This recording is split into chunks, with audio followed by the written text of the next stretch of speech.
since 1990, your home for Major League Baseball. From Fenway Park in Boston, it's summertime in the city. The Red Sox and the Oakland A's come to you in high definition. Two franchises not hoping for postseason play. They expect it. The Athletics come east in a first-place tie out west with Texas. The Red Sox turn to Pedro Martinez to lift them up in the month of July. Coming up next.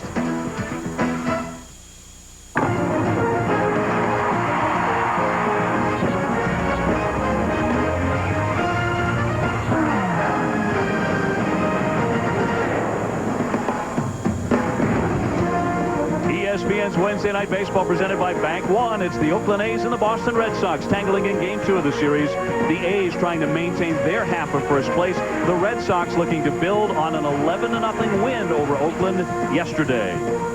Hi, everybody. Welcome on a beautiful night to Fenway Park in Boston. Great to have you with us. I'm Dave O'Brien. And you know, about a week ago, the world was collapsing around the shoulders of the Boston Red Sox in a three-game death struggle with the arch rivals, the New York Yankees. They lost all three, and it looked like their season was over, at least around this town. That's the way they were talking. But if you go back a year ago after 81 games, things are really not so different between where the Red Sox are now and where they were then. They were 4 games behind the Yankees. The Yankees lost today to the Tigers, so right now Boston is 6.5 with a chance to be 6 out. When you look at the wild card picture, not much of a difference. The Red Sox were in the lead a year ago by 2 games. Right now they are 2 games behind the pack in the wild card picture.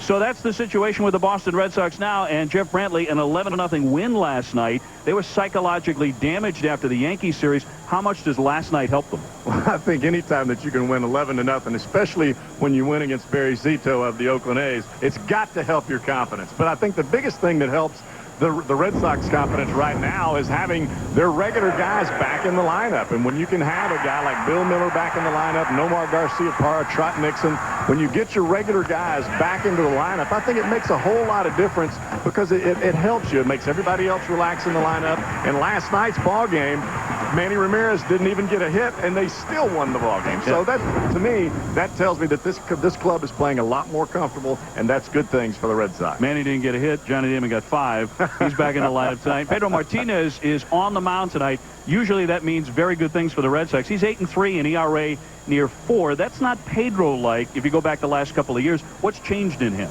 I think the biggest thing that's changed in Pedro Martinez is he's having to become more human. He's actually having to pitch a little bit, move the ball around, change speeds, change eye levels. And we know we've seen Pedro change eye levels. He likes to change them real close to around your neck sometimes. We saw it in a ball game just a few days ago. He hit Gary Sheffield right in the back after Sheffield stepped out a couple of times. Intimidation is Pedro's game. He's got to continue that regardless if he's lost a little bit on his fastball. I guarantee you tonight, early in this ball game, if the Oakland A's start to hit him early, he's coming inside. His opponent tonight is the left-hander Mark Redmond. He pitched in the World Series last season for the Florida Marlins and can be very, very tough. Their pitching staff is awfully good. They rank number 2 to Boston in the American League in terms of earned run average, and we all know that's how far they're going to go into the playoffs, just as far as their terrific pitching staff is going to take them. Well, they're going to have to pitch very well, and we know that Hudson and Mulder have pitched very well. They would love to get Zito back on the right track, get him back pitching the way that he was a couple of years ago. Now they've acquired Octavio Dotel to pitch in this bullpen, and if you think about it, it's a lot difficult to pitch to replace a guy like Billy Wagner in the Houston side. But then when you come to Oakland and now you've got a guy that you're replacing as Arthur Rhodes, who is not your prototypical closer, I think it makes it much easier for Dotel to fit into this ball club, even though it's in the American League. I think we'll see good things from Redmond tonight, and I think this is going to be a great ball game. So coming up tonight, the A's and the Red Sox. Boston's been a mediocre defensive team. Are they really that bad? Gary Miller joins us, and we'll also look back on a magical home run derby in 1999 at Fenway Park in Boston when we return. ESPN's Wednesday Night Baseball, presented by Bank One. Bank One, where you get individual answers. Find the credit card that fits you best. And in part by Lowe's, where you'll find all your home improvement needs. Lowe's, improving home improvement. DirecTV, movies, music, and exclusive sports from the leader in digital satellite entertainment. And Outback Steakhouse, no rules, just right. What a sensational night. Fenway Park in Boston. Wednesday Night Baseball presented by Bank One. Great to have you with us. Chip Brantley along with Dave O'Brien. As we give you a look at the starting lineup now for the Oakland A's, it'll be Mark Kotsay in center field, Mark McLemore at third base, Scott Hatterberg, the first baseman, hitting out of the 3-hole. He's at .394 with men in scoring position. He's been dynamite with 49 runs batted in. Dye in right, DeRozzo the DH. Burns in left field. He's already hit 10 home runs. And facing Pedro Martinez, the right-hander, blows the first one right by Mark Kotsay. And we are underway on a pristine evening in Boston. Kotsay hitting .302, 4 homers, 28 runs batted in, and having a very fine year. In fact, last night 0 for 4. That snapped a 12-game hitting streak, but quickly Pedro Martinez puts him in an 0-2 hole. Well, this is what you see from Pedro, especially early in the ball game, trying to move the ball around a little bit. You're not going to see the same velocity that you'll see from him as the game moves on or when he gets himself in trouble. Swinging a fly ball straight away center field, but Damon is there. Johnny Damon had a big night last night with 5 singles. Catches the first fly ball tonight. Pedro at 8-3, a .374 ERA, the 3-time Cy Young Award winner, is third in the American League in strikeouts, on pace to win about 18 games. But JB, there's a nagging feeling in Boston he's having a subpar year. Well, I think that when you're perfect all the time, as Pedro has been for so long, that when you have an ERA that's 3.7 or 3.8, people start to wonder, well, is something wrong with him? I mean, let's face it, you're not going to be the same pitcher every single year out there. You've got to change as time goes on, and that's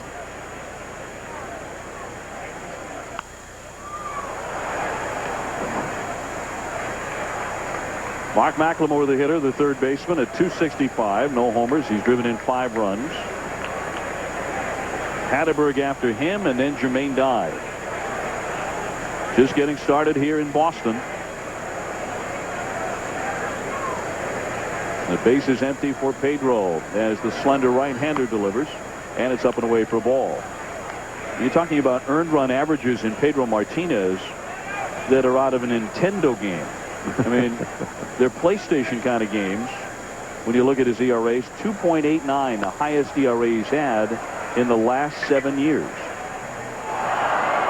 But the thing about Pedro that I admire probably more than anything else is the fact that the guy does not have that consistent 94-mile-an-hour fastball as he's had in the past, but he continues to pitch, and he continues to be competitive in the ballgame and keep his team in the ballgame. And that's what you want from a starting pitcher. Check swing fouled away by McLemore. Well, the Oakland A's right now locked in a first-place tie with those won't-go-away Texas Rangers. In the American League West, they lead Anaheim by 4 full games.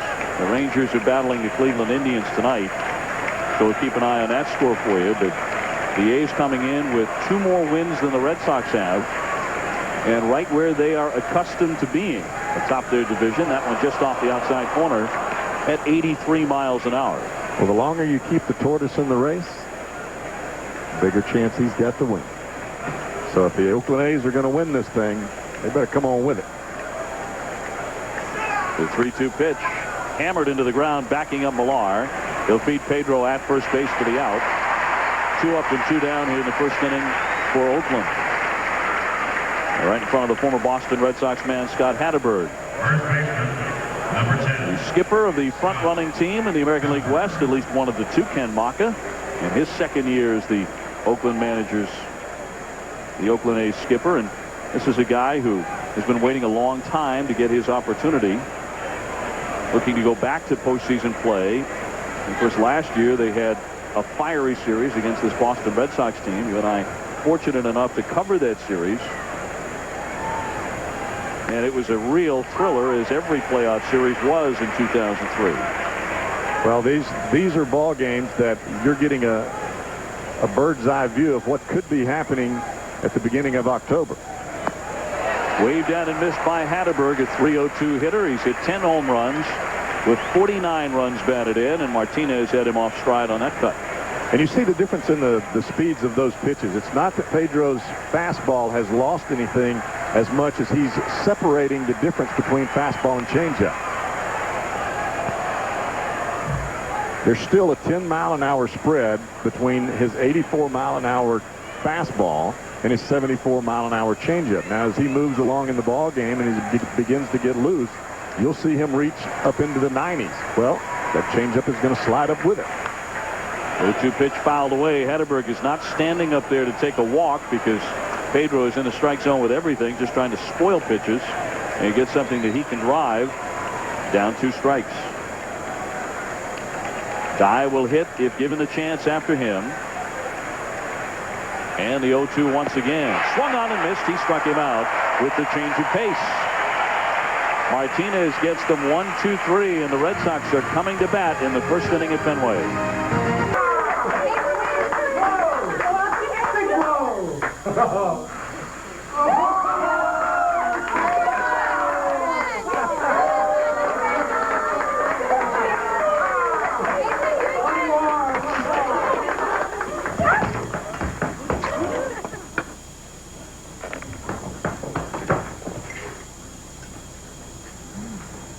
Rent DVDs online, receive them at home. Netflix. Terry Francona about to send his club out to swing against the left-hander Mark Redmond, who is 6-5 for the year. And the Red Sox have Johnny Damon at the very top. Mark Bellhorn at second base. Ortiz, Ramirez, Garciaparra, Millar, Varitek, Bill Miller at third, and Gabe Kapler in right field. But Johnny Damon hitting .307 after going 5 for 6 last night. Well, anytime that you can have your leadoff hitter starting the ball game or starting any inning on base, you've got a great opportunity getting guys like Ramirez and Garciaparra and Millar an opportunity to drive a guy in. That's what you're supposed to do when you're a leadoff hitter. Get on base and have an opportunity to get to second base and get in. The left-hander Redmond, 6-5 with a .442 earned run average. He usually has a devil of a time when facing Boston. Well, his numbers have been absolutely horrible against the Boston Red Sox. He's 1-8 and with an ERA in the sky range at this point. But he's going to have to come to pitch tonight. Yep, up around 9 in his career. Johnny Damon stepping in at .307, 7 homers, 38 runs batted in. Those 5 hits he had last night, all of them singles, in an 11-0 rout of the Oakland A's. That was of Barry Zito, no less. He was certainly not having his typical year. They got to him for 9 hits and 7 runs in just 4 innings. Damon lunges, stings that one, coming in to make the catch, Burns. He was perfectly spotted, came charging in for the grab, and out number 1. Now defensively for the Oakland A's, as you get a look around the dimensions of Fenway Park, 310, then way out there to 420, 302 down the right field line. And we're going to highlight Mark Kotsay, the center fielder. And when it comes to throwing out base runners, second, third, home, wherever you have them, he's among the best in the game. Well, he is. Since 1998, he's had more assists than any other outfielder in the game. That's pretty solid. And in this ballpark, you have got to have somebody that can play center field with some confidence. This one stroked by Bellhorn high and deep, and she is gone. And in a heartbeat, Mark Bellhorn with his 10th home run of the season. That was up and over the Green Monster in about 1.8 seconds. As he stings Mark Redmond for a round tripper to make it 1-0 Boston. Bellhorn swinging like a guy who is hitting it off the tee. Dave, that ball hit the Sports Authority sign so hard it bounced back onto the field over the seats. Fastball middle in, and that's what Bellhorn likes. Look at that ball. That's hit hard. You know, Burns is going to play in. That's why he was able to make that play off of Johnny Damon earlier. He's going to try to play that wall the best he can and take away those line drives, but ain't nobody catching that one. That brings up David Ortiz, having a terrific season with 22 home runs, but Bellhorn still celebrating his 10th. And you're right, if not for striking the advertisement, that is out onto Lansdowne Street. Ortiz has driven in 76 runs.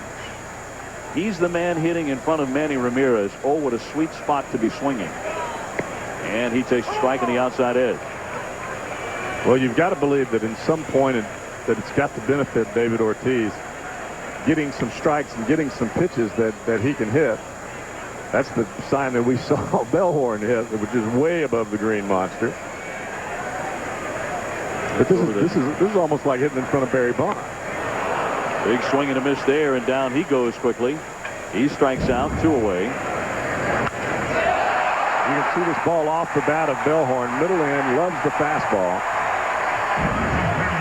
Ball hit that like it was a trampoline coming back onto the field. So a run in for Boston. Ortiz strikes out, and that brings up Manny Ramirez, who gets very warm receptions when he comes up to hit for the Red Sox at .337, 22 homers, 67 RBIs, and now a 7-time All-Star. He's been voted an All-Star starter each of the last 4 years. Manny looks at a strike. Nomar Garciaparra will follow him if given a chance. 1-0 Boston. The Red Sox coming off of a game that had to lift their spirits tremendously. 11-0 last night against a prime pitcher like Zito here at Fenway Park, and finally get their pieces together. Backing up McLemore, he's got it, and throws on to get Manny Ramirez for out number 3. Bellhorn smashes his though. Out of Fenway almost. 1-0 Boston. Wednesday Night Baseball back at Fenway Park in Boston. Jeff Brantley, Dave O'Brien with it. Jermaine Dye standing in against Pedro Martinez. Dye having a really fine year at .293 with 16 homers and 51 runs batted in. Last year, he suffered through the worst season of his career. It's just .172, had a couple of stops on the DL with knee and shoulder injuries.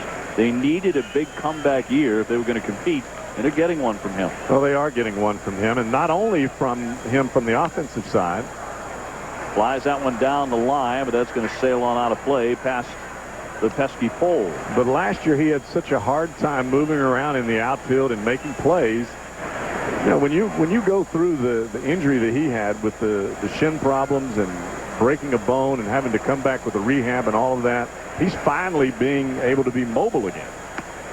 Cut on and missed, and Pedro Martinez strikes him out. So 1 man out here in the 2nd inning. You know, Boston defensively, this has been a cause of a lot of derision here in the city. Nomar Garciaparra has committed 5 errors in 21 games. Well, I think a lot of that has to do with the fact that you come back from that injury with the Achilles problem. You have to go into the hole. You've got to push off of that foot, throw the ball. I mean, there's a lot of issues that go into that to attribute to those errors.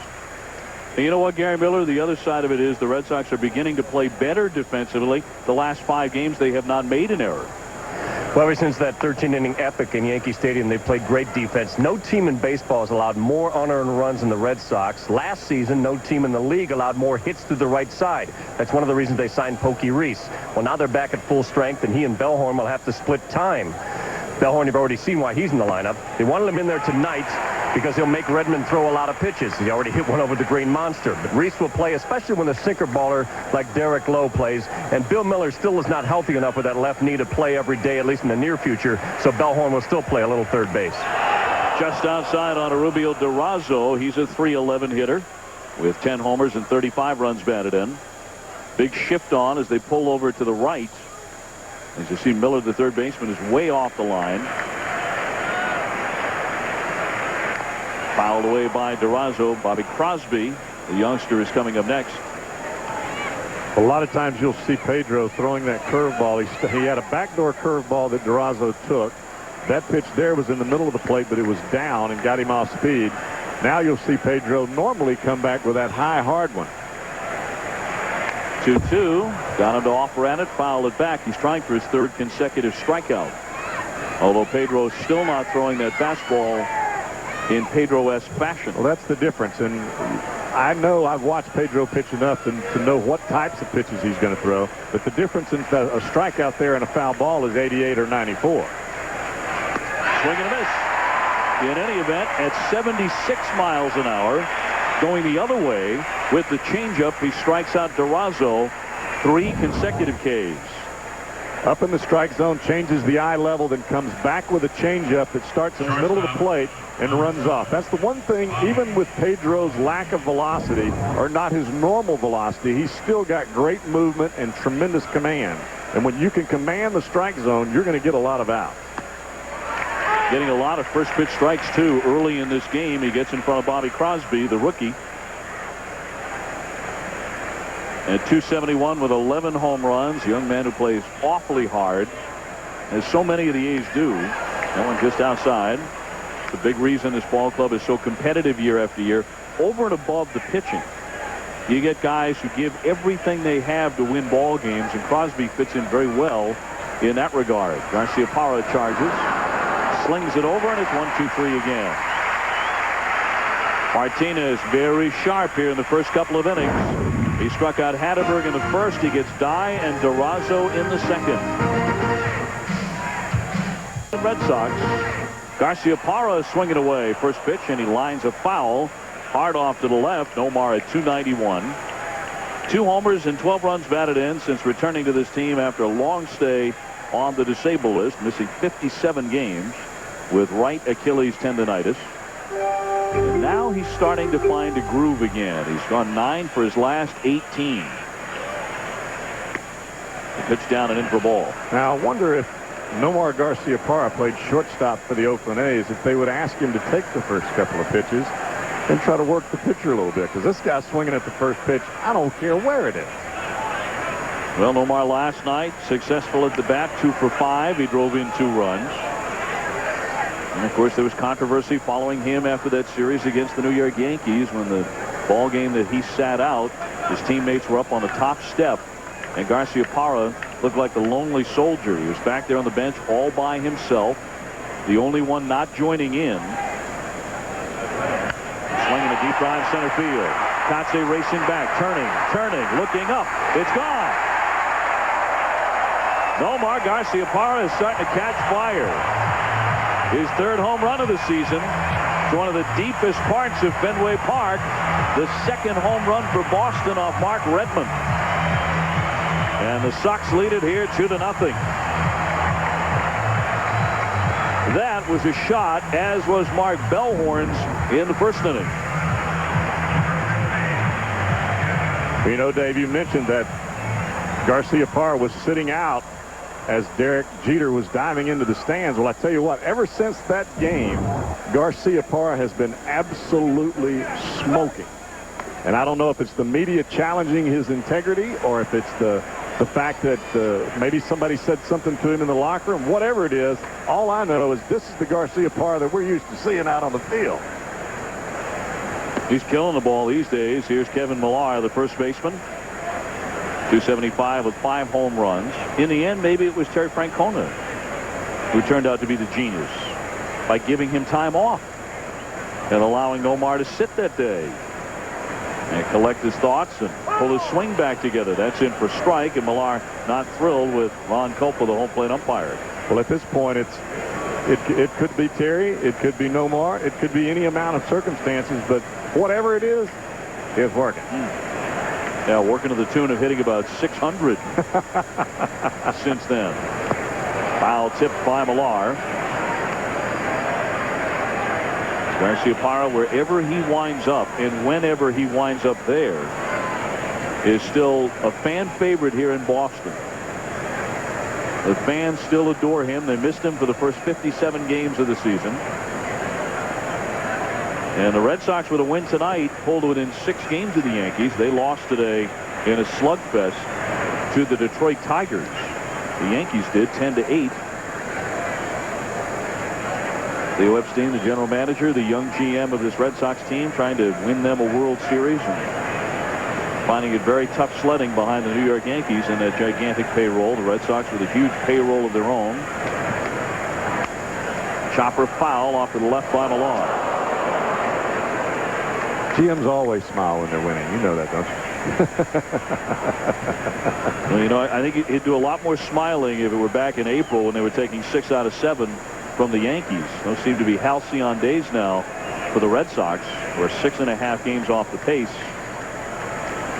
after that 3-game sweep at the hands of the Yankees last week. Well, I will say this, for the 2 shots that we've seen tonight, the one by Bellhorn and the one by Garciaparra to dead center in this ballpark, have been absolute rockets. I think it'd take 2 seconds for both of them to get out of here total.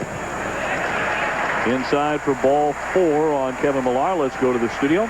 and Dave Redson and Rob Dillon. Guys. Thank you, Dave. D-Rays, you know, is Carl Crawford helping manufacture a run after a walk-Eric pickoff here, Dibs. Absolutely. They have to manufacture runs. They're 12th in the American League in home runs with 74. They have almost as many stolen bases as home runs, 72 as a team. Crawford has 38 stolen bases. Damian Rolls drives him home as Carl Crawford does score the 4th most runs in the AL now at this point, in Tampa Bay on top, guys. So Tampa Bay still rocking and rolling behind Carl Crawford, the All-Star. Here's Jason Varitek batting for the Red Sox out of the 7th slot, and he takes one on the inside corner for a strike. I think there are major differences, and we touched on this in the Open, JB, psychological differences between where the Red Sox are right now as opposed to where they were after 81 games last year. Position-wise, in terms of games out behind the Yankees, not a huge difference. But in the past, I think Boston fans didn't believe they had a better team than the Yankees. At times they felt they had a team that overachieved and could come close but not overtake the Yankees. But with the additions of Kurt Schilling and Keith Polk this year, I think most of New England came to believe back in April, and there goes Millar. He'll slide in there safely as Mel Hughes could not find it. They came to believe when they took 6 out of 7 from the Yankees that this year maybe they were a better ball club than the Yankees. Well, when you look at the 2.5 ball game difference in the graphic that we threw up in the Open, the whole difference in my mind is how Derek Lowe has pitched. And he has not pitched anywhere near what he's pitched last year. And if you put together his last year's stats with what they've done this year, you just give him a few ball games to where he's pitching well, this ball club is right back to where they need to be. And they've got a bullpen this year. And in fact, their ERA as a staff is almost a full run better this year than it was a year ago. The count on Varitek is 2 balls and 2 strikes. And that's without him pitching the way that we know that he can pitch. And I don't know if it's a contract issue. His contract's up at the end of the year, and it's very difficult for a lot of guys sometimes to go out and pitch knowing that you're going to be a free agent when the season's over with.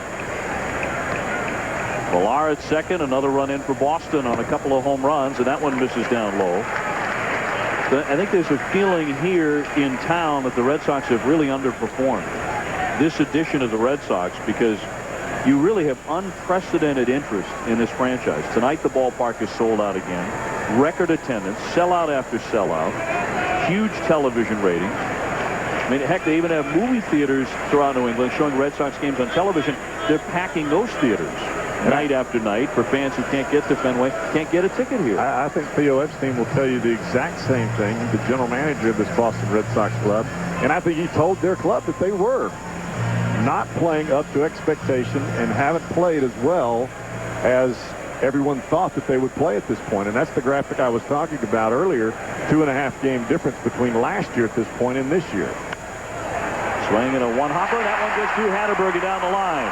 Millar rounding third. He is in to score. Varitek wants second. He'll get that standing up.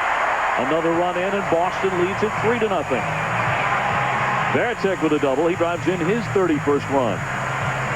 Hatterberg with the dive, but could not quite get there to make the play at first. That right there was a tremendous job of hitting by Jason Varitek.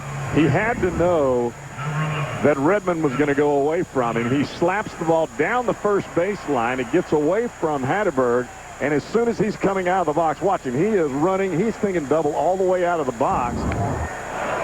You know that Jermaine Dye has got to go to the line to get that ball. He's got to get the ball and then turn and throw all the way back to second base. Varitek never slows up.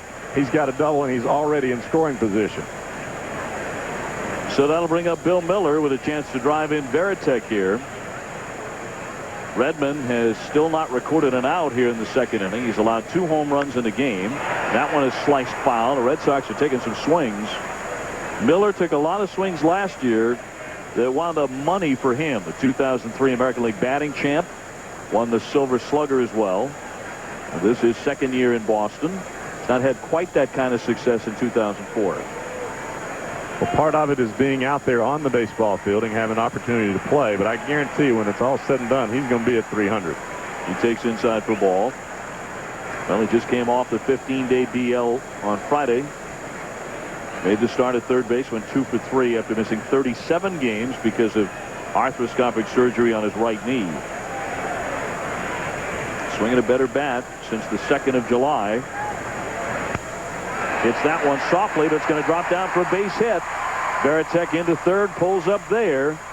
And the Swinging Sox are at it again. A homer, a double, and a single in this inning. All right, now we've seen both batters now with Varitek and Bill Miller with their approach being totally to go to the right side. They know that Redmond is not going to beat them on the inside half of the plate. All they're looking is for the ball that's out over the plate that they can get their hands inside of, especially with 2 strikes, and just slap the ball into right field. Varitek does it, gets it past Hatteberg at first base, and then you see Bill Miller just hit the ball right over the second baseman's head into right field, and now they've got another opportunity for a great scoring opportunity. Well, you talked about it earlier, Redmond and his troubles against the Boston Red Sox. 1-5 with an ERA of 8.37. That's over 6 starts. He's 1-2 in 4 games at Fenway Park with an ERA up around 12. As we log on to MLB.com, you can follow baseball live on the web with MLB.com's real-time stats, game day audio, and MLB TV. MLB.com, where baseball is always on. And tonight from Fenway Park, Boston, Massachusetts, on an absolutely lovely night here in early July. Gabe Kapler, the hitter. He takes up and in for ball 1. And as we recited Redmond stats against Boston, which are not very good, by the same token, Pedro Martinez has been thoroughly dominant against the Oakland A's. Many of these same hitters throughout his career. Redmond cannot afford to get much further behind here. The pitch down and in. And the count 2-0 on Kapler. Well, you can see Mark Redmond, every batter that comes to the plate, he's pitching behind in the count. It makes it much more difficult as a pitcher to get a hitter out when you're pitching behind in the count. You're trying to pitch away from the contact instead of to contact. Popped up on the infield. Marco Scutaro says he'll take it. On the dirt, he's got it.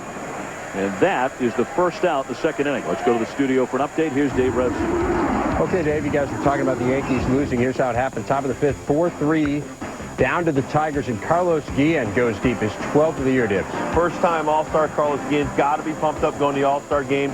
That adrenaline helps him. Then Giambi's going to ground out here with the tying run in scoring position, and that pretty much says all for the Yankees today. Tigers go on to win at 10-8, guys. All right, so the Red Sox have that one posted here on the Green Monster. The result of that game, Damon stings another one through the hole for a base hit. That chases in Varitek with another run. Johnny Damon is hot as a firecracker right now. He's 1 for 2 tonight after 5 singles last night. And JB, in the first inning, he lined out to the third baseman. That was a good cut as well. Well, I think the thing that you're seeing Johnny Damon do more and more as the season goes on, instead of trying to drive the ball into the gap, watch Johnny Damon. He's just trying to stay on top of the ball and slap it between the third baseman and the shortstop. And really, as a leadoff hitter, that's all you've got to do. Your job is to get yourself on base and set the table for the 3, 4, and 5 guy. Well, Boston has outscored Oakland 15-0 in the first 2 games so far. And threatening for more. First and second, only 1 out. Bellhorn knocked one up over the Green Monster in the first inning. That was his 10th home run of the year. By the way, a bit of a milestone there for Johnny Damon. That base hit was the 1,500th of his career. Damon on at first base. Miller at second. And that's down low.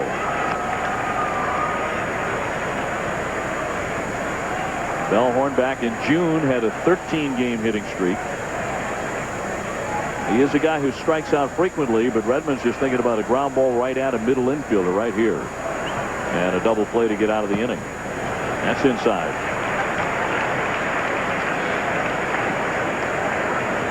You can see Redmond really struggling with his control right now. He's trying to keep the ball down in the strike zone, especially after seeing a couple of balls shoot out of here like rockets. But you've still got to be able to get the ball over the plate enough to get a hitter to swing at. 2-1 pitch, checked his swing, did not mean to make contact, fouled it away, and it's 2-2.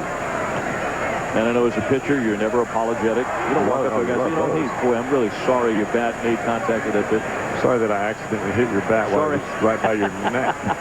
Sorry I hit your bat. Didn't mean to do that. Here, swing at this one in the third. Take please. this one instead. Go after this one. Runners leading at first and second. Redmond, by the way, one of 4 pitchers who started a game for a ball club in the World Series last year. And then the next season he was pitching somewhere else.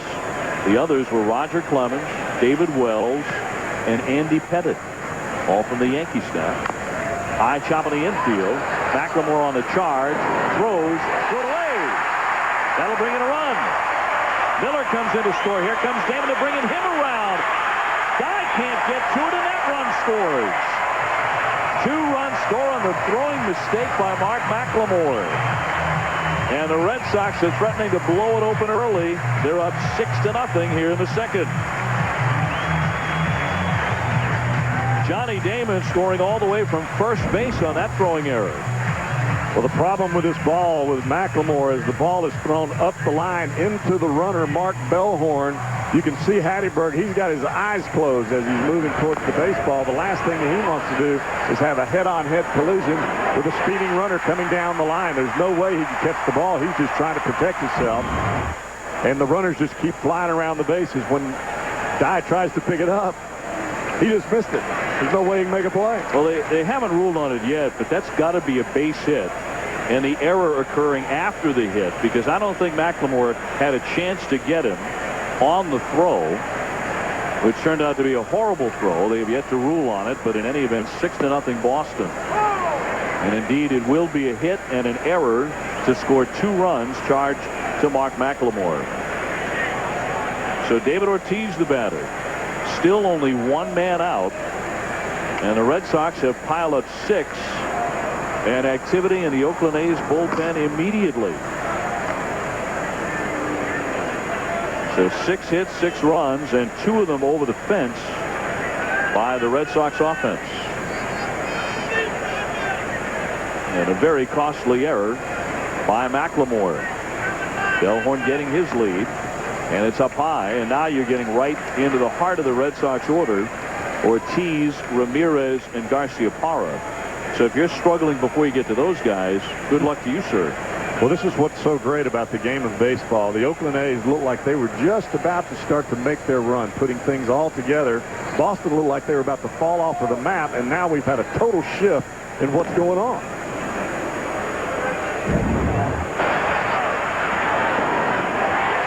You're going to watch Johnny Damon as he comes around third base. He never stops, just low fly. Pick up the third base coach, keep on coming. Yep, and he scored very easily, too. No throw. Dye tried to pick up the carom and never even was able to pick it up out of the grass. So Damon scored all the way from first. 6-0 Boston. Ortiz struck out in the first inning, and he was 0 for 6 last night. So he might be slumping just a little bit. The runner goes, cut on and miss, and it's dropped by Melhuse. It's been that kind of night. The catcher for the Oakland A's had it roll right out of his hand. It has been that kind of an evening for the Oakland A's, hasn't it, after just an inning and then some.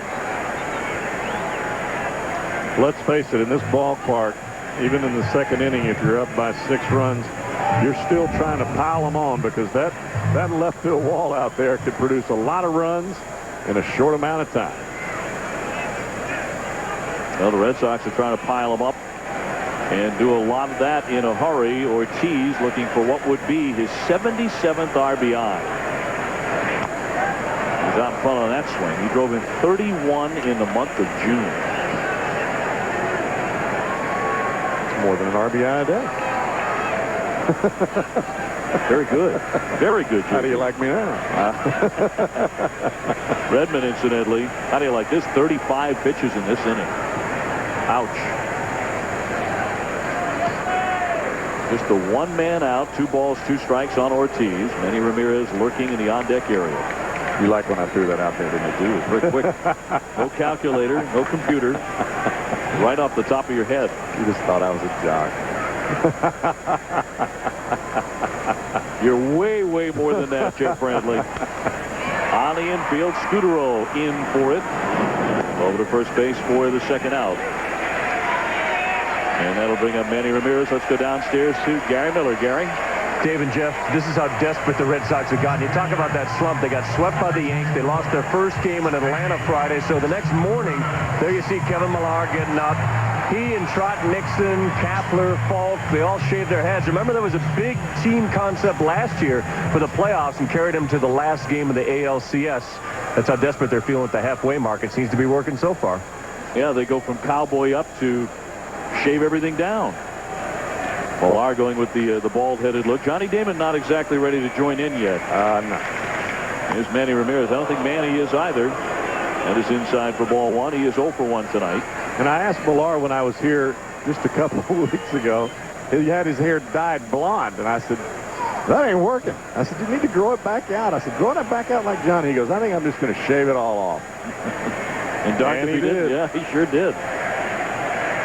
Manny Ramirez, the 9th Red Sox hitter to bat in this inning. He got jammed, and he pops it up around second. Crosby will take it, side retired, but another big inning here for the Boston Red Sox as they score 5 times to lead it 6-0. Boy, what a terrific evening here in Boston at Fenway Park, and the Red Sox having more fun than the A's. 6-0. The hometown team is in front. They've hit a couple of home runs as well. And they have Pedro Martinez on the mound. But one thing about Fenway Park, especially when it warms up like this, even though Pedro is on the mound and has dominated Oakland in the past, JB, this is a ballpark that gives up a lot of runs. And comebacks can come quick. That one played down the left field line by Melhuse. It'll reach the seats in foul territory. Well, the issue is the wall in left field. There's just so many things that can happen with that wall. Line drives, ball getting out of the ballpark, a fly ball that may mean nothing anywhere else in the country except for here, and the ball's out of the ballpark. It could cost you 1 run, might cost you 4. The Green Monster, already one, has sailed over that ancient wall. This one headed for the alley. A shot by Melhuse. That's going to drop down for a hit. Ramirez reaching it, spinning, and tosses into second base. It'll hold Melhuse to a base hit. He's got himself a single. It's the first hit of the night for the Oakland A's against Pedro Martinez. And Manny all grins. And why not? His ball club with a commanding lead early on. That'll bring up Eric Burns. Burns hitting .287 with 10 home runs. He's a native of the state of California. In fact, in college, he walked on at UCLA and then started for 4 years. Burns, a double history and economics major at UCLA. He's a sharp guy. In fact, he can recite all 43 U.S. presidents in order. I know you can do that. I can't do that. And he said he was sitting around a buddy's house once, watching TV, bored. He said, I hadn't done anything since college academically. Pops this one up into right field, racing in Kapler. Bellhorn out, and Bellhorn will make the catch. He said it only took about 45 minutes to learn all presidents in order, all 43. I'm doing good to know that there was 43 presidents. I'm telling you, Come on now. He's a pretty sharp kid. He's, of course, hearing the boos after the fireworks of the playoffs last year here at Fenway Park, but Mr. Burns has a few things together. He pops up one away, and that'll bring up Marco Scutaro. The Red Sox in front here, 6-0. The A's have a runner on at first base. Pedro Martinez looking good in the early going. In his career against the Oakland A's in regular season play, Pedro is 6-2 with a 2.16 earned run average.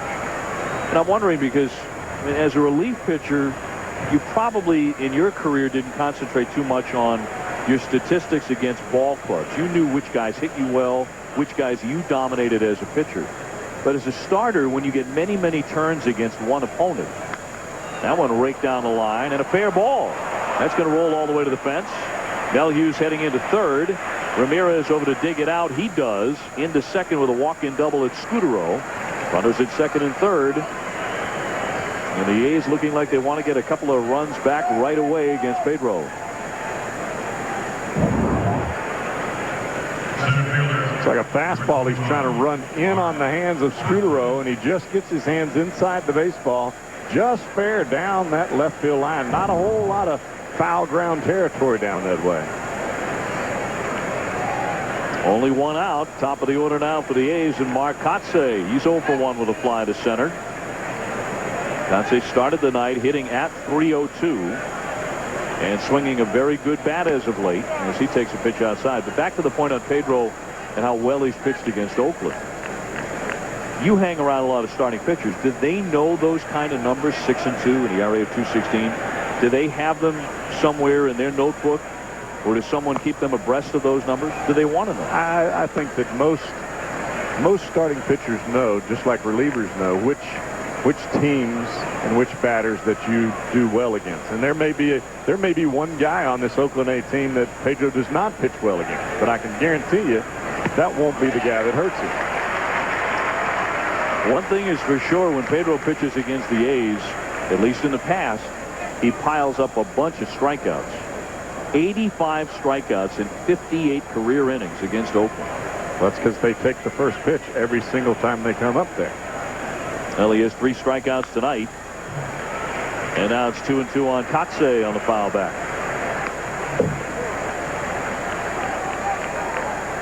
The thing about it, Dave, is as a pitcher, you want to be able to go out there and throw strike one and locate it and get ahead of the hitter. If you can do that, the percentages are automatically in your favor. It's much more difficult to get on base or to get a base hit when it's 0-1 than when it's 1-0 or 2-0. 2-2 pitch. Loop foul as Kotsay fights that one off. That one ran in. I used to love it coming in the 9th inning, have a 2-run lead, third base coach giving them the take sign. Book it. Right down the heart. There you go, baby. I did not get your take on the end of Eric Gagne's incredible streak of 84 consecutive games saved, but how about that as a former closer yourself? There has to be a large part of your mind that's absolutely blown away by that. Unbelievable.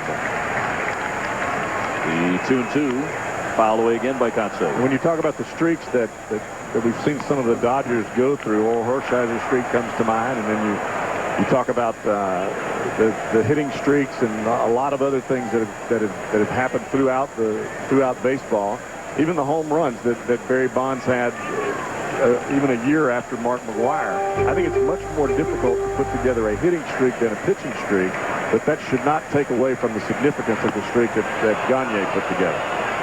3-2 on Kotsay. You go out there in the 9th inning every night with a game on the line, and you put together 84 in a row without giving up a game, without your team losing. To me, that says something. Not only about the fact that you have great physical skills, but it tells me that you've got a great mental tenacity. Payoff pitch, and again spoiled by Kotsay. Mark McLemore up next. Runners at second and third for Oakland as they look to get onto the scoreboard against Pedro Martinez, a nemesis for this A's club. I thought Gagne was very classy too, and it finally did come to an end the other night against Arizona. He said, you know what? It's been a whole lot of fun, and what you have to realize is I've been very, very lucky as well. He realizes with a streak like that, you have to have an incredible amount of luck. Well, not only luck, you've got to have some great defense that plays behind him. Mark Kotsay taking ball 4. Pedro Martinez now loading up the bases here. Now, we have seen Pedro, and you said this was going to happen. Early in the game, throwing 83, 84. In this inning, he's been hitting 90, 91. We've seen the velocity starting to move up the charts a little bit, but suddenly a little less effective because of that. Well, I think what it is that as time goes on, he starts to try to turn it up a little bit, and he will turn it up. He'll have the bases loaded here. We're going to see a little bit different Pedro Martinez. See a little more bite on that curveball. He'll be a little bit tighter with the strike zone, a little bit more careful as he throws his changeup. He's not just going to lay it up there for him. Here's Mark McLemore now, really trying to make some noise for Oakland. He fouls that one away for strike 1. McLemore 0 for 1. He's also trying to make up for a bad error on a throw he never should have let go. 2 runs scored on the play when he misfired over to first base. With the bases loaded, he's been awfully good with 1 career grand slam. 1 down here in the 3rd inning. Scott Hatterberg, who's been terrific with men in scoring position all year, hitting around 400, is on deck. 1 ball and 1 strike.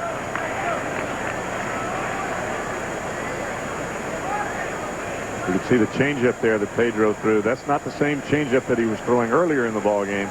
That ball was a little bit elevated, and I think the reason that it is because he's trying to put a little bit extra on the pitch, trying to make it dance just a little bit more. Slap foul by McLemore, and now Pedro Martinez is ahead in the count, 1-2, and Baratek is going out to the mound. All this conversation is right here is I want to make sure that we get the right pitch, and are they giving signs at second base? If they are, let's make sure that we get this figured out and get it figured out right now. Fenway Park in Boston on a perfect night here in July. Great to have you with us. Jeff Brantley, Dave O'Brien, Gary Miller. 6-0 Boston. Red Sox got 5 of those in the second inning. And the Red Sox have already hit 2 home runs. Martinez delivers, and it's grounded foul. Ran that one right inside on the knuckles of Mark McLemore. And so the count remains 1 ball and 2 strikes. Home runs tonight for the Red Sox by Mark Bellhorn and by Nomar Garciaparra. Garciaparra is to straightaway center field. Bellhorn hit his up over the green monster. 1-2, hit softly on the infield. Bellhorn with it to second. Dug out by Garciaparra. Got the out there, but a run comes in. So the A's are on the board as Melhuse comes in on the ground ball to second. And makes it 6-1. It was a great dig out by Garciaparra at second base. The ball bounced from Bellhorn as he's traveling on the ground ball towards the first baseline. He's got the spin, stop, pivot, and throw. He doesn't get much on the throw, but a great dig out by Garciaparra at second base. If he doesn't catch this ball right here, we're still with the bases loaded. So now 2 down, men on the corners for Oakland. The batter is Scott Hatterberg. He struck out in the first inning. Batting at .301 as he takes a strike on the inside part of the plate.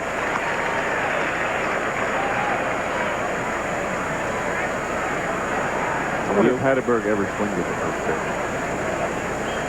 I think very, very rarely. Certainly didn't go after that one. It was a pretty fat pitch. This one outside makes it 1-1. What if it's just an absolute meatball just coming up there? Like that ball on SportsCenter that just screams like, ah! You've seen that one fly over your head a couple times, haven't you? You've heard the screech. That one is on the corner. I've heard the screech. 1 ball and 2 strikes. Screech myself.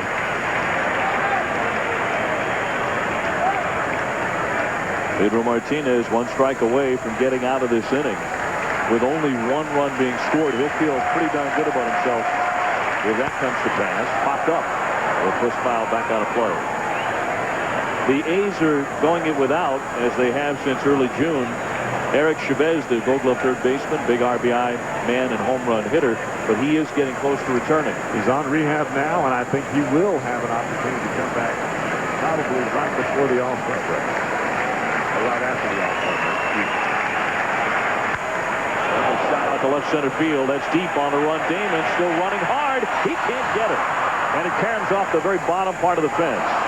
1 run in. Now it gets by the center fielder, who turns out to be Ramirez. Another run is in. 2-run score on that play. Scudero and McLemore coming in on a ball that struck the very bottom of the green monster and skipped right on by Damon and then Ramirez when he was covering center field. Pedro leaves this ball out over the plate just enough to where Hatterberg could get inside of it. I think Damon thinks he can catch this ball, but as you see it hit the bottom of the fence, instead of bouncing up to Damon, it bounces back out into the field. And then Manny Ramirez plays soccer with it and kicks it back further into center field, and all 3 runs score. So it is 6-3 now, with Hatterberg going all the way to third on the kick by Manny. And now Jermaine Dye represents what would be the 5th run of this inning if he can drive himself in. Ramirez is hit with an error on that play after the double by Hatterberg. So Scott Hatterberg once again coming through with men on base. He gets 1 RBI, the 2nd run scoring on Manny's error. And once again, defense continues to be a problem for Boston. Swung on and missed by Dye. Well, watch this ball hit the bottom of the wall, and you see Manny coming, trying to get it. He kicks it with his left foot and then his right foot back into center field, and by that time, Hattiesburg is all the way to third base. A pitch to Die, a trickler, and foul. So the Red Sox had gone 5 entire games without committing an error, but they've made one here tonight to help the A's get a little bit closer. Now 6-3. And now Pedro Martinez has to face a Jermaine Dye who's driven in 51 runs. He struck him out in the second inning. 2 down on the 1-2 pitch. Got him again, way outside the strike zone. But it's a rough inning for Pedro Martinez and the Red Sox. A good one for the A's. They scored 3 times. Jamie Foxx, the actor, he was in a football movie. He's hosting the ESPY Awards this year. This was one of his cleats. It fell off. It was plastic. But that's Hollywood. The ESPY Awards, hosted by Jamie Foxx, Sunday, July 18th at 9 p.m., presented by GMC and Under Armour. Back at Fenway Park, Nomar Garciaparra taking one up and in for ball 1. In the game, he has hit a colossal home run to center field.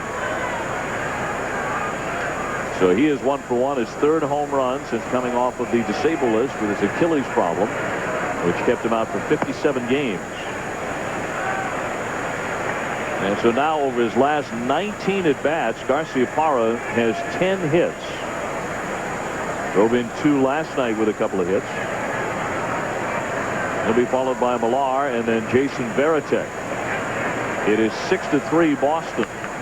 Rocketed down into the corner, right on the button on 1 bounce. It's up against the wall. Then it dies out there. Garciaparra sliding into second with another extra base hit. He is locked in right now, Jeff Randall. I don't know that I've ever seen a guy swing the bat as good as what he's swinging it right now. But like I said earlier, after that day off at Yankee Stadium, he has been on absolute fire. That home run that he hit to center field was a rocket. So was that ball. He knew it was a double, even though the ball was going to carry him off the wall. He was bound and determined to make it to second base safely on that hit right there. Let's go back to the Manny Ramirez error, though. And, of course, the run came in to score on this. It got by Damon. And then Manny kicks it. And he goes to get it. And he kicked it again. There's Pedro, not real happy. And, of course, he and Manny great friends. Ground ball right back to the hill. Redmond has it. Throws over in time. Millar is retired, and Garciaparra not going anywhere. Redmond with a fine play there. 1 out. You know, that's the one play from a pitcher standpoint. When you catch a ball that comes to you that quickly, you check the runner at second base. Well, a lot of times, especially with a guy like Hattiesburg, he's playing so far off the bag that if you don't keep your feet moving, you'll throw that ball up into the seats because you stumble a little bit because he's not there, and you try to lead him a little bit and you make a bad throw. All you've got to do is relax, keep your feet moving, and make a correct throw to first base. Varitek looks at a strike. He's already doubled in a run tonight. The Red Sox scoring 5 times in the second inning. A homer by Garciaparra, then a walk. Varitek's 2-base hit. Millar with a single. Johnny Damon with another hit. Mark Bellhorn had his second hit of the game. Bellhorn is 2 for 2. So is Garciaparra. Omar, in fact, is halfway to the cycle. And if you hit it in the right spot here at Fenway, that triple could come rather easily.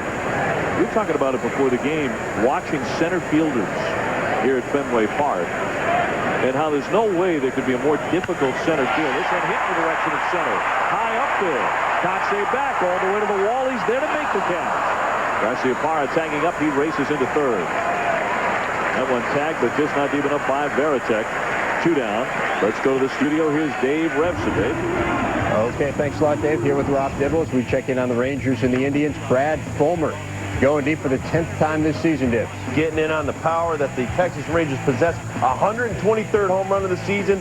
Still 2 shy behind the New York Yankees, Oakland A's, and Texas tied coming in tonight. So it is 3-2 in favor of the Rangers, Dave.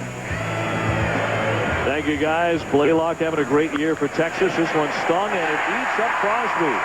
Into left field for a hit off the bat of Bill Miller that drives in Garciaparra. And the Red Sox have themselves another run. to lead it 7-3. That one a screamer that Crosby had almost no chance to make a play on. Now, what other team in the game of baseball do you have the league's leading hitter from last year sitting in the number 8 hole? I don't know of anywhere that's the case. That's Bill Miller. And he's 2 for 2 tonight. Gave him an RBI single there. But that shows you the strength of this ball club when they are at full strength and they can get all of their guys out onto the field. They can score runs in bunches and bunches and bunches, especially in this ballpark. Well, they've outscored Oakland 18-3 in the first 2 games of the series, and this one's only the 3rd inning of Game 2. And this was the Red Sox team of a year ago. They were an offensive juggernaut. Duke here starting to loosen again for the 2nd time because Redmond once more is getting hit. Garciaparra with a rocket starting the inning. He doubled. Millar hit a very sharp ground ball up the middle. Redmond saved that by gloving it. Varitek hit a fly ball to center field all the way to the base of the wall. I thought that ball was out of here. And that one died just a little short. And then Miller with his base hit. So even in an inning where he's only allowed 1 run so far, Redmond is getting tagged. High chop, third base, fair ball. Over the head of McLemore down the line. Miller heading into third. Burns gets hold of it, and it's a double for Gabe Kapler. And how much longer can they allow Mark Redmond to stay out there? Another Red Sox hit. They're 9th in the ball game. This is a double by Gabe Kapler. Well, it's got to make you feel good from the Red Sox standpoint from watching not only Garciaparra run the way that he did when he hit the ball and sliding into second base, but also watching Bill Miller as he took off from first base and goes all the way to third, running full speed without any problems at all with his knee. Garciaparra without any problems with his Achilles heel, as we see the Achilles heel of the A's heading back to the dugout. Well, that will do it for Redmond. A very short outing. 7-3 Boston. And we'll be back. 7-3 Boston here, and a new pitcher. That is the right-hander Justin Duchscherer coming out of the bullpen for the Oakland A's, and he's been hit around. A 753 earned run average over his last 9 outings. Overall at 3.02 with a 4-1 record. So on balance, he's pitched well. Lately, he's been hit pretty hard. Johnny Damon, the first man to face him. That's in there for strike. Well, the big thing for Duchscherer is being able to throw his pitches for strikes. If he challenges in the strike zone, he's going to be fine. If he tries to dance around it a little bit, start walking guys, that's when he gets in trouble. 2 out and 2 on for Boston. Runners at second and third. Damon's had a good night with the bat. He had a great night last night, going 5 for 6. Tonight he's hit it right on the nose twice.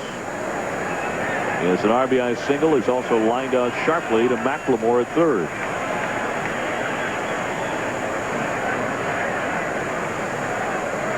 One pitch, big wave and a miss by Damon, who has hit 7 home runs this year. Mark Redmond lifted after 2 2/3. Look at his career against the Red Sox. 1-5 with an 8.37 ERA. And more of the same tonight. 9 hits and 6 earned runs. So did he really have a chance? Apparently not. It was written in the stars before we ever got underway. Now, Redmond has been solid, a 6-5 record. An ERA of 4.42, but against the Red Sox, it never seems to go well for the lefty. You know, if you're a bullpen guy and you get lit up by the same guy over and over again, they take you out. But if you're a starter, they just run you out there anyway. Fouled off his foot, and Damon in some pain. All the way up here in the press box, we could hear it as he yelped out in agony. And Johnny now on the seat of his pants, just trying to get himself to his feet. The trainer and Francona will come out to attend to him. Fouled it right down on a foot, it appeared. Runners at second and third with 2 away. And the Red Sox leadoff man in pain, and that guy certainly knows all about that. Dye broke his leg a couple of years ago, fouling one off. And now Damon hobbling. All of a sudden, he has turned into a 150-year-old man.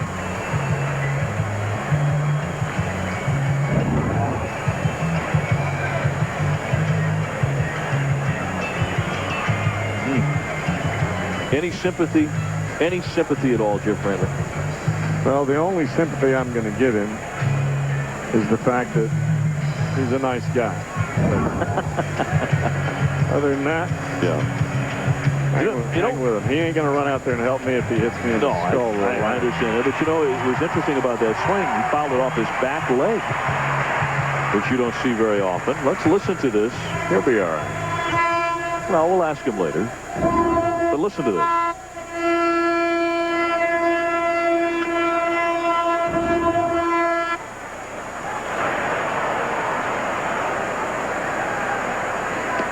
Swing and a miss, and Damon strikes out.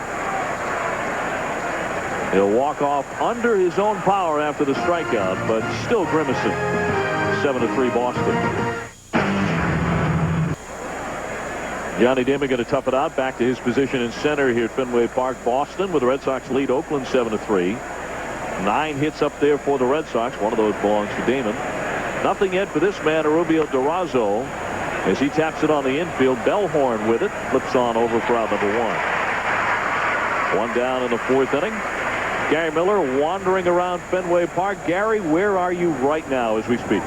Well, we're out here just to the center field side of the Green Monster. There's about 100 standing room seats out here since they've added the seats on top of the Green Monster over to my right. And the capacity stayed about the same. This is the 105th straight sellout here at Fenway Park. That's the 3rd most all time, but the others were because of brand new ballparks in Colorado and Cleveland. This is a reconfigured ballpark. They've added the seats in right field and the new ones on top of the Monster, and all it's done is cut away some of the standing room seats like these so people have a place to sit now. 103% of capacity, is that it? That's pretty remarkable. So more people than are supposed to be here, Jeff Brandley, are here tonight to watch the A's and the Red Sox, and that's a common occurrence, as the Red Sox front office has done wonderful work in adding seats to a place where there weren't supposed to be any. And for about 80 years, there weren't any new seats, and some of the seats were pretty lousy. Well, now you've got great standing room and a fantastic view over the Green Monster. And I've got a lot of friends who've been out here, who sat in this part of the ballpark that you're viewing now, back in the grandstand level. Some of them behind posts like that. Ground ball up the middle. Garciaparra can't get to it. It's a base hit for Bobby Crosby. He is 1 for 2. That'll bring up Adam Melhuse, but right now let's check in with the Reds and the Cardinals and their game with Dave and Bibbs. Guys? Okay, Dave, thank you very much. Ken Griffey Jr. continuing to struggle, Bibbs. Rever, I don't know what's tougher, hitting 500 or getting a 501. 11 games since, he's 8 for 41, hitting 195, 1 RBIs, no home runs. Reds have won 3 of their last 10. They are scoreless right now with the Cards. We will keep you updated, Dave.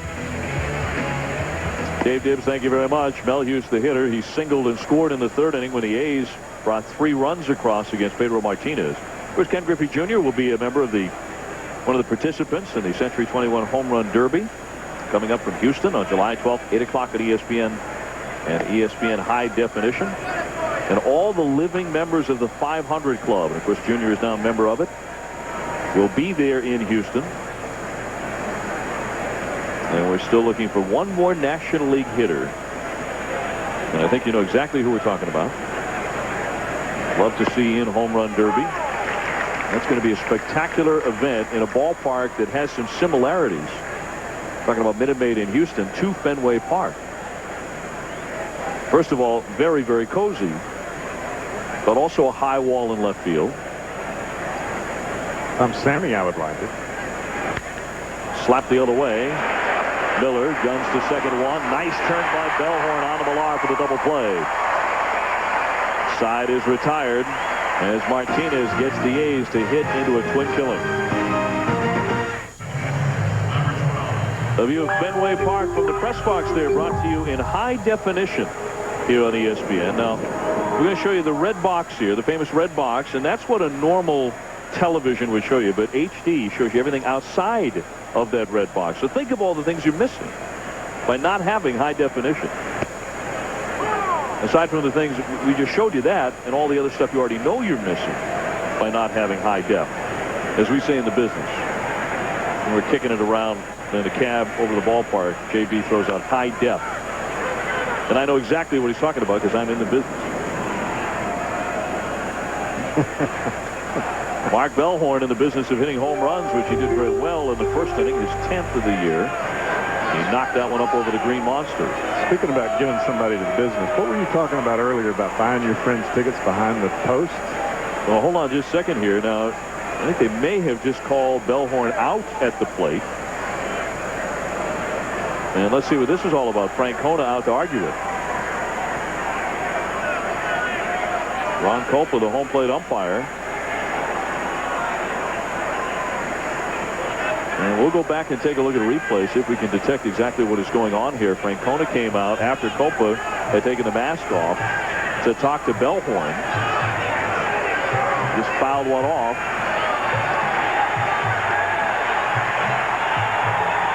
In the meantime, Mark Bellhorn is just hanging around the pepper circle there and watching his manager and the home plate man go at it here. Francona looking like a man who wants an explanation. Well, I would not doubt that he wants an explanation.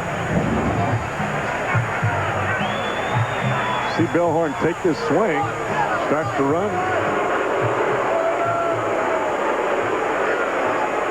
Designated hitter, number 34, Pedro Martinez. Bellhorn's thinking the ball hits his front foot. Watch that front foot down here at the bottom. Watch right down here. Now, he assumed it was a foul ball. It was a ground ball to first, and he was put out. And he thought he had fouled it off, and so did Francona. Instead, it's just a ground ball to the first baseman. And so Bellhorn is out on a grounder to first, one away, and here's Ortiz. He stings it to the middle, backhanded by Scudero. 2 up and 2 down. And that'll bring up Manny Ramirez, who is hitless so far tonight. He is 0 for 2. The Red Sox with a 7-3 lead. And they have out-hit Oakland 9-4. Each side has made an error. You're talking about the many friends I have here in the Boston area who have often sat behind the famous posts at Fenway Park. I thought you got them the tickets behind the post. Oh, I did. That's why they're sitting there. Not necessarily. I see that guy. See that guy right behind that post? Is that your buddy right back there? My buddy Okie, right behind there. Is that your buddy right back there, behind the post? That's him. Hey, Okie. Hope you're enjoying that seat, bud. Out to see the Red Sox and the A's. Sort of. Actually, at that point, all he's seeing is the A's. Crosby with a long throw. Dug out nicely by Hatterberg at first base to get Manny Ramirez. Okie will get together after the game.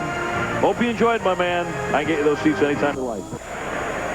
Top 5 here at Fenway, and Eric Burns, the batter, taking ball 1 from Pedro Martinez, who has a 4-run cushion. In fact, at one point, it was a 6-run cushion, but Oakland got 3 in the 3rd inning. That one popped up a mile in the air back of the plate. Varitek heading toward the screen and has room to make the catch. He just kept on coming and made the grab. Burns is retired for out number 1. Low foul pop up in front of Marco Scudero. The A's had been a very good hitting team all through the month of June. In fact, they had the highest batting average in the major leagues for the month of June. They hit 286. It's the first time an A's team led the big leagues in batting average for a full calendar month since 1995. That was in the days of Ricky Henderson at 347 of August of that month. And this Oakland team actually swinging the bats quite well coming into the series, but they were shut out last night 11-0. And right now losing to Pedro Martinez 7-3. And I think this club is going to swing the bats well. I think they'll swing them better than they did last night. But when you're coming in here facing a ball club that's playing in their own home ballpark, they've got to win some ball games. And you're facing the likes of Pedro Martinez, doesn't make it any easier. It's a team, of course, that had Tejada last year. That's in there for strike 3. Scudero will take a seat. And they haven't had Chavez. He has been out with that broken bone in the hand. And the strikeout for Pedro Martinez.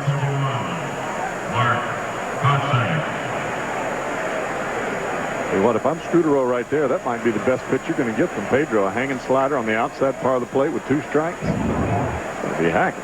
5 of them now for the right-hander. Makes his home in Santo Domingo in the Dominican Republic. Martinez takes outside. Of course, the A's with terrific starting pitching. Zito has not been Zito, but Mulder and Hudson have certainly been outstanding. Mark Mulder with a 2.95 ERA, tops in the American League, and right behind him, second, is Tim Hudson at 2.98. And I think Zito will get better. I think over a period of time as we move into the second half, he's going to get it all figured out. Get himself shifted in the right position. He'll be fine. Little ground ball routinely to Bellhorn. Up and over to Millar. 1-2-3 to go. A quick inning for Pedro Martinez. As he sets them down in order, it is 7-3 the Red Sox. Prices, always. And Subway. It's what to eat when you want to eat fresh. Subway. Eat fresh. Fenway Park. It is 7-3. The Red Sox leading the Oakland A's. The A's in first place in a tie with Texas in the West. And the Red Sox with an opportunity to gain a little ground on the Yankees, who lost today to the Detroit Tigers. 10-8 was the final. Nomar Garciaparra has homered and doubled tonight and is hitting it right on the screws. He's in one of those stretches where he is white hot. High fly ball left center field shallow. In comes Kotze and Burns, and Kotze will take it. Not this time for Garciaparra as he flies out, one away. It'll be a very, very busy sports year for Nomar Garciaparra and his wife, the great soccer star Mia Hamm. The Olympics will open 5 weeks from this Friday. August 13th through the 29th, lasting 17 days. And Mia has once again qualified for the United States Olympic hockey team, women's soccer team. So our best wishes. Onward toward a gold medal. Here's Kevin Millar. He has walked and grounded back to the pitcher. He takes a strike. A lot of running in that soccer. I don't know if that would be the exact sport. Well, I really didn't ask you if it would be the great sport for you. Obviously, you were a very successful major league pitcher, and running was not a huge part of the requirement, at least not running fast. Dropping quickly, here comes Burns. He makes the catch. He takes a hit away from Kevin Millar. 2 down here in the 5th. Well, tomorrow the Major League Baseball season continues at 2 o'clock Eastern on ESPN, as Vladimir Guerrero and the Angels will meet Maglio Ordonez and the White Sox on ESPN's day game. Then Friday at 7, J.D. Drew, Chipper Jones, and the Braves face Jim Thome and the Philadelphia Phillies. Some may see Oakland at Cleveland. An ESPN day game Thursday and Friday night baseball on ESPN. I'll tell you what, the Atlanta Braves are starting to cook, aren't they? The last thing that you wanted to do in that division was to let them hang around. Braves are swinging good bats again. Chipper Jones starting to catch fire. So is Andrew Jones. You had a chance for the Phillies to expound on their lead. You had a chance for the Florida Marlins to do something, but they had some pitching injuries. Billy Wagner was out for the Phillies. They weren't swinging the bats well. That division is going to heat up before too long. And the New York Mets are playing well. Mets are playing some terrific baseball. They have an all-star season out of Tom Glavine. Al Leiter has been spectacular. Just hasn't had enough innings, but he has been absolutely superb. But the big difference maker for the Mets has been Richard Hidalgo. Wow, how hot has he been since he's been over? Crushing everything. So that division is firmly up for grabs. You got 4 different clubs that have a chance at it in the National League East. And we've got Atlanta and Philadelphia on Friday night. Well, between the National League East and the National League Central, we've got some races. I mean, we got some people that are talking about parity in the game these days. Here's the NL East now. The Phillies leading by 2 over the Mets and the Marlins. Of course, the Florida Marlins, as you see, the Braves 2.5 out. The Marlins have just put Josh Beckett on the disabled list again because of blister trouble. Actually, torn skin more than a blister. Fastball in there for strike 3. Duke with a good inning. He sets down the Red Sox 1-2-3 for the second consecutive inning. Bank One bringing you Wednesday Night Baseball here on ESPN. Dave O'Brien, Jim Brantley, and Gary Miller with us. 7-3 the Red Sox as we go to the top half of the 6th inning. Pedro Martinez having no trouble with blisters or anything else tonight. He's been doing the blistering. And 4 of the 5 innings, he has faced just 3 men. He's had 1 bad inning. That's when Oakland got 3 in the top of the 3rd. McLemore, Hatterberg, and Dye have faced Pedro Martinez, the 32-year-old right-hander. McLemore in the ball game is 0 for 2, but he did reach in the 3rd inning and came in to score a run. And he takes that one low. We were talking about blister problems and mainly about Josh Beckett, the terrific young right-hander for the Florida Marlins, who was the World Series MVP last year and really treated the New York Yankees like a bunch of little leaguers the way he pitched to them. Out with another blister problem, torn skin on a finger. This is a chronic problem for Beckett. And I read today where they're going to take Beckett to the University of Miami to see a burn specialist to see if he can find out how they can prevent this from happening and how to treat really a case of torn skin and damaged skin. And it's becoming a terrible problem for the Marlins. That one rocketed down the right field line. McLemore driving it down into the corner. Kapler will play it on the bounce, and Mark McLemore has a double. Atterbury coming up next. What can a guy do, and what's been the problem behind Josh Beckett here? Because we could be looking at a baseball tragedy of sorts. He just can't pitch. Well, I think part of the problem is that the baseballs are wound so tight, and not all of them are that way, but a lot of baseballs are wound tight, and when they are, you want to get a good feel of the seam when you're letting go of the baseball. So you instead of holding the ball nice and loose, you're going to choke it a little bit, you're going to squeeze it a little bit harder, and anytime that you squeeze something harder as you pinch it off, you are getting a burn sensation. You're getting a burn sensation every time you let go of the baseball. I could feel that right there, just doing that, just that small little bit, and you're letting go of the ball like this, whether it's four-seamer, whether you're snapping off your slider. I mean, just that right there, I could feel that off of this part of my finger. Well, that's when you're going to get a blister. You're going to get a blister, and it's going to bleed. It's going to open up the skin, and once you get that skin open, that's when you've got some major problems, because then you don't know when it's going to heal back, when you're going to be able to get back out there and throw. And if it takes Josh Beckett out of the rotation for 2 or 3 weeks just because he's got that blister on his finger or a torn skin on his finger, that's trouble for the Florida Marlins. Hatteberg in the game has doubled in a run. He's also struck out. Of course, it's not an epidemic in baseball. We're not looking at blister problems from every staff, from one staff to the next. It only seems to be afflicting a handful of guys. And Beckett, for him, it's become a chronic problem. His second time this year. He's been on the DL a couple of other times, at least because of it in the past. Millar with a nice diving play. A leap by Pedro, and he got there in time. Got the out at first base. Millar and Pedro Martinez teaming up. McLemore moving down to third. Well, if Pedro doesn't bounce off the mound right off the bat, they're not going to get Hatteberg at first base, because as soon as he swings the bat here, he is motoring. And you can watch Pedro, as soon as this ball is hit, he takes off towards first base. Great play by Millar at first base. Flips the ball just a little bit high, but Pedro makes a nice play. Hatteberg could really have run right through him if he wanted to. Kind of held up there and caught Pedro as he was coming down on the bag. Dye takes it down low. Well, you can watch this. As soon as that ball is hit to the side, Pedro takes off. Ball is a little bit high, makes a nice adjustment, jumps up and gets it. You see Pedro, as soon as he tags first base, he looks right back at home. Watch him turn around. Turns right back at home, wondering if McLemore is going to try to score on that play. So one man out, a runner at third. Jermaine Dye, the hitter. He has struck out twice tonight. Did you ever have any blister trouble when you were pitching? I never had any blister trouble, but I didn't hold the ball directly on the seams. I rolled the ball up just a little bit on the seams. So the fingertips of my fingers, where my fingernails actually got into my fingers, were actually a little bit further up on the baseball. So I had calluses, but I never had blisters. 2-0. Popped up right field. McLemore back to tag. Kapler. We got a play. He's got it. McLemore will not try, and the throw comes in on 2 bounces. What a throw. Fine throw indeed. McLemore wise to stay at third base. 2 down. So the Red Sox earlier tonight committed a bad error, allowing a run to score. Played some defense in this inning. Boston has been a pretty bad defensive club all year, but tonight they've been all right.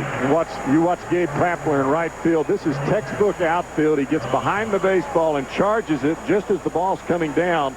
All he's got to do is take one step and throw, and this ball is right on the money. You tag from third base right there. If you're Mark McLemore, you are dead meat. So with 2 down, DeRosa will attempt to pick up this run. Rubio tonight has struck out and grounded out, and he takes inside ball 1. Well, you just hope that the Marlins can find the answer to the mystery surrounding Josh Beckett's blister trouble, because with that golden arm and a spectacular career out in front of him. Broken bat pop up right field. Kapler coming in. Time to get there, and the side is retired. McLemore had the leadoff double, but he was stranded at third base. It's still 7-3 Boston. Bill Miller in the batter's box, taking up high, ball 1. And the 2003 American League batting champ, 2 for 2 tonight, with a pair of singles, 1 for an RBI. The Red Sox have 9 hits. Did we expect any less? No, we did not, although Mark Redmond was hopeful. He got the start tonight for the Oakland A's, lasted just 2 2/3 innings. Now, since he has left, Justin Duchscherer has pitched very, very well. Each of the last 2 innings retiring the side in 1-2-3 fashion. He's been awfully sharp. The Red Sox got those runs against the left-hander Redmond. That's inside for ball on Miller. Well, let's remember this last year. Shea Hillenbrand goes to the Arizona Diamondbacks. Bill Miller all of a sudden becomes the everyday third baseman. The Red Sox play like champs, straight into the playoffs. All of a sudden, Bill Miller's back into the lineup. And hitting 7th. Got a wonder. Or 8th. And tonight he's out of the 8th slot. Veritek hitting 7th. And I told you that. I made that comment to Terry Francona 2 weeks ago when we were here. As soon as this guy gets back and he's able to play every day and he can play at third base, you're going to see a whole difference in your ball club. Here's the 2-2 pitch. Raked into left center field. Up into the alley. All the way to the base of the Green Monster. Miller has 3 hits tonight. He is 3 for 3. This one leading off the 6th inning for Boston.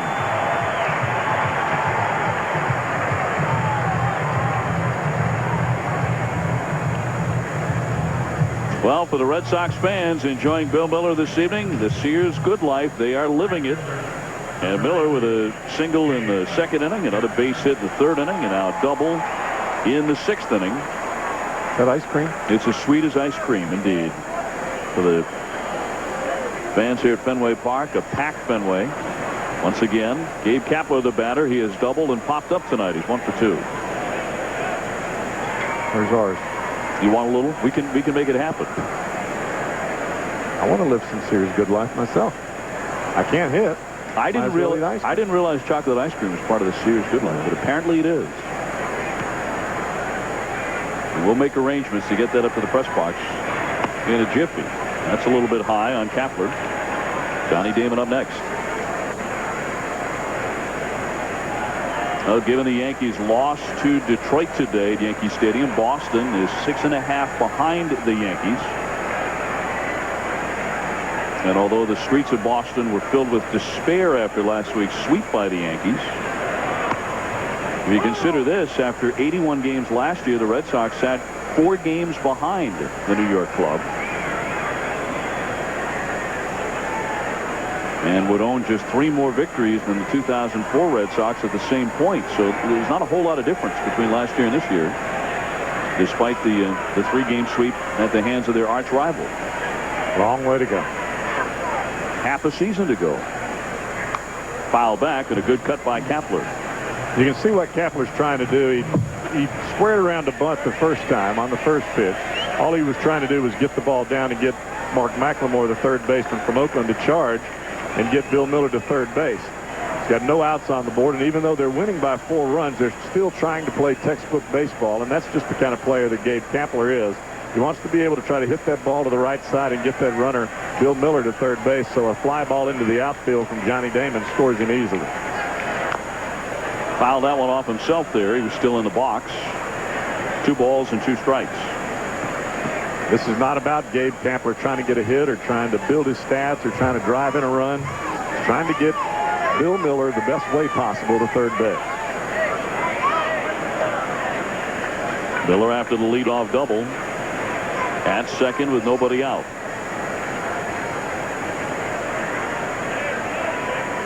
Duchscherer from the stretch. Fouled away again. Now still to come on the schedule for the Oakland A's, and they are tied right now with Texas for first place in the American League West. And incidentally, Cleveland leading Texas 5-3 in the 5th inning. This club still has to continue on the road to play the Cleveland Indians, which is not a very fun task, particularly at Jacobs Field. If that Indians team had any kind of bullpen at all. That one off of Melhuse, the check swing all the way to the backstop, and so the runner Bill Miller will advance to third with nobody out.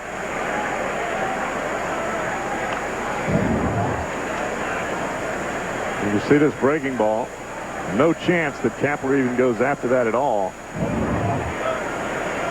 But the thing that Melhuse has got to do there, he's got to get down to his knees. He didn't quite get down to his knees, and the ball caromed off of the bottom of his shin guard and allowed Miller to go to third base. 3-2 pitch outside for ball 4.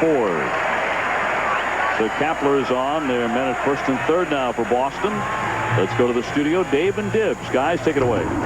Thank you very much, Dave. We have the results of the fan balloting for the 32nd and final All-Star in each league. Hideki Matsui and Bobby Abreu going to the All-Star game. Dibbs, are those the right choices? Well, in the National League, absolutely. Bobby Abreu's having a tremendous year, and he probably is the best guy offensively in the National League. But Hideki Matsui was not even the best guy in his own ball club. I thought it should have been Frank Thomas or Paul Konerko, who have really helped the Chicago White Sox. So, you know, Hideki Matsui, I think, basically got picked as his manager is the All-Star manager. Well, it's got a lot of New York votes. I know it's fan voting, but the Japanese vote tends to be pretty strong, too, on these internet things, so that could have something to do with it. But anyway, guys, that's who's going. So the White Sox just with one All-Star then, Dibbs. Not good. Dave? All right, guys, thank you very much. Johnny Damon in the batter's box here with Red Sox at first and third. Line shot, base hit. Just had enough muscle on it to drive in the run. Miller scores. Kapler into third. The throw into second. Got him there. Throw to the plate. Not in time. So the Red Sox wind up scoring not one but 2 runs on that play. Damon cut down, but he does plenty of damage to make it 9-3. Kapler at first base never slows up all the way around from first all the way home. The throw goes into second base, assuming that he's going to stop at third. He never stopped. He wasn't even thinking about stopping. Watch Kapler. You can see Kapler. This is Kapler right here. Watch him come all the way home.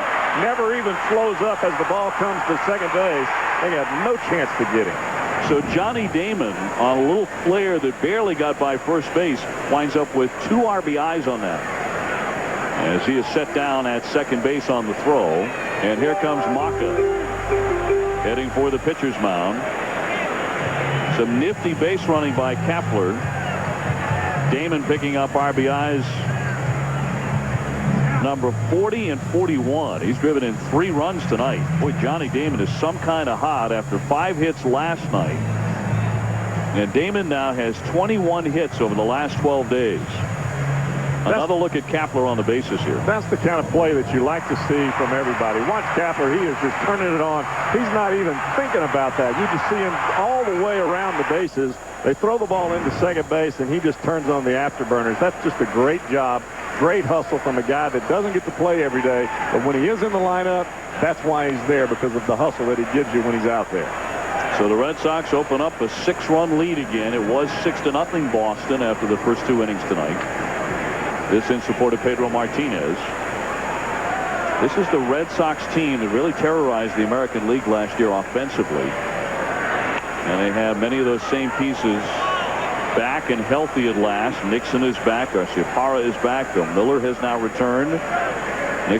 Trot Nixon out of the lineup tonight, but they're getting very good production out of Mark Bellhorn offensively at second base. Now Miller has recuperated. The only thing about Nixon is he's still got that issue with the groin problem. His back is fine, but he's still got that issue with the groin problem. And I don't know how much time that we're actually going to see him in right field. I think the most that he's going to spend is at the DH point, and they're going to put Ortiz or Millar at first base and switch them back and forth in the outfield.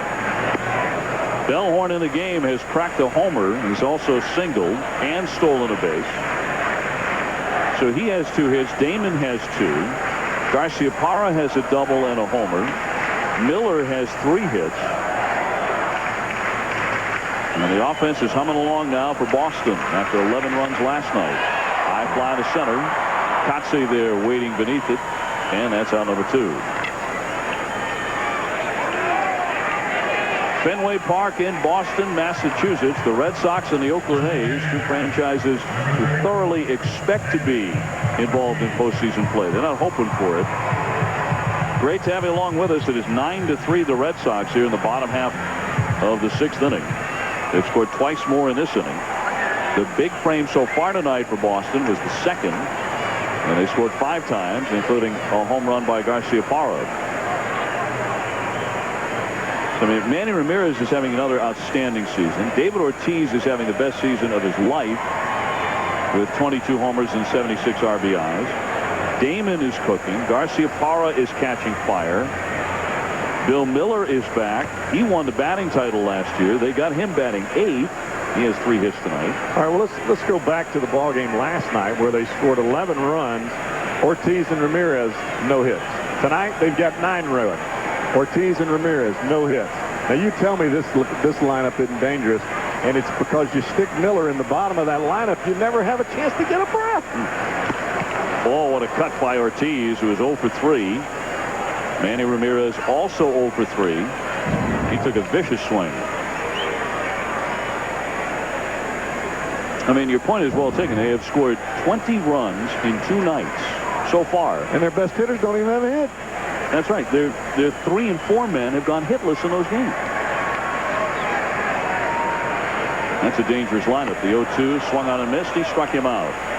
Ortiz 0 for 4 in this game. Little that it matters. It is 9-3 the Red Sox. The rookie Bobby Crosby taking a pitch outside from Pedro Martinez, who is vying for his 9th win of the season. Martinez at 8-3. Crosby has a base hit off him. He's gone 1 for 2. That's in there for a strike. From what you've seen of Pedro tonight, what do you have to say about his performance? Usually the Red Sox are going to hold him to about 110 pitches, and he's beginning to close in on that.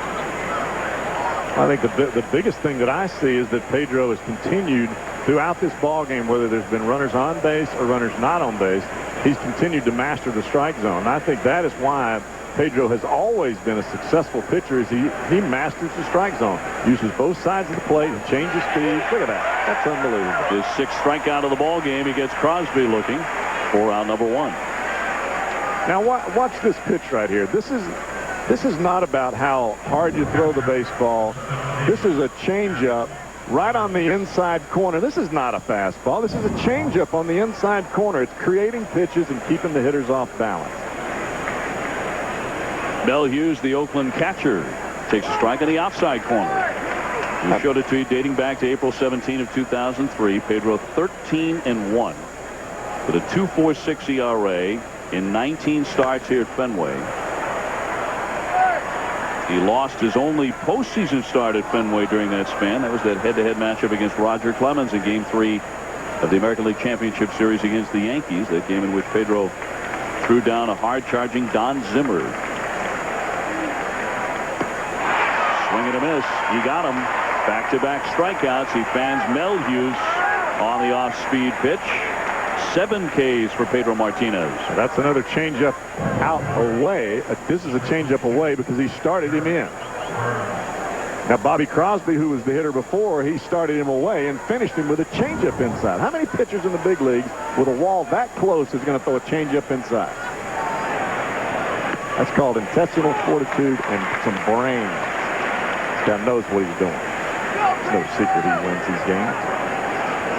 And man, does he win in his 7 seasons with the Boston Red Sox. Stoked into center, but Damon waiting on it. He's got it to retire Eric Burns. 3 up and 3 down. The fans about to stretch at Fenway Park with Pedro in control.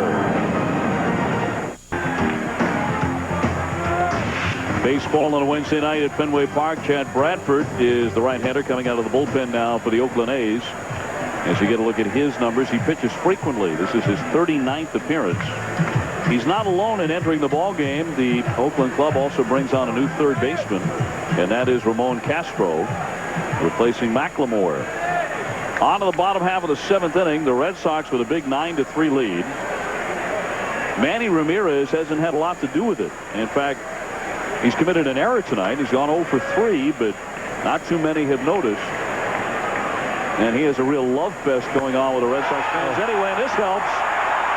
Way back, heading for Lansdowne, and that one is out of here, completely out of Fenway Park. A monster drive, number 23 for Manny Ramirez. Goodness gracious.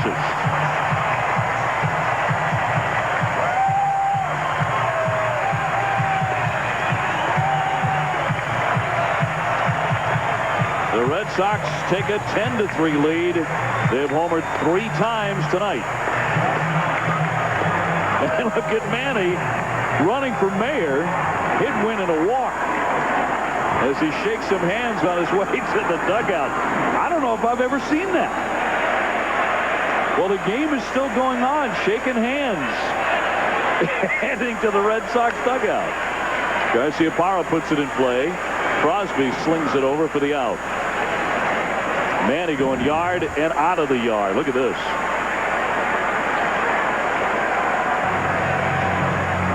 Well, Bradford makes his living by sinking the ball down in the strike zone. This ball looks like it stays up in the strike zone, and Manny just tattoos it. That hit off the top of the Coke bottle. And maybe on somebody's windshield on the other side of Lansdowne Street. I took a cab. Here's Millar. He's gone 0 for 2 tonight. He takes on. Now, after the home run trot, look at this. Manny going over to shake a few hands and get some hugs, some high fives. Now, I remember when, Cal Ripken, when they stopped the game when he broke the all-time streak for consecutive games played, and, taking his lap around the field, shaking hands and the high fives. But I can't remember a guy doing that after hitting a home run while the game was still going on. I don't think I can either. Unless I was in El Paso and they were giving me some money. Well, another big drive. The Red Sox have not hit a cheap one tonight.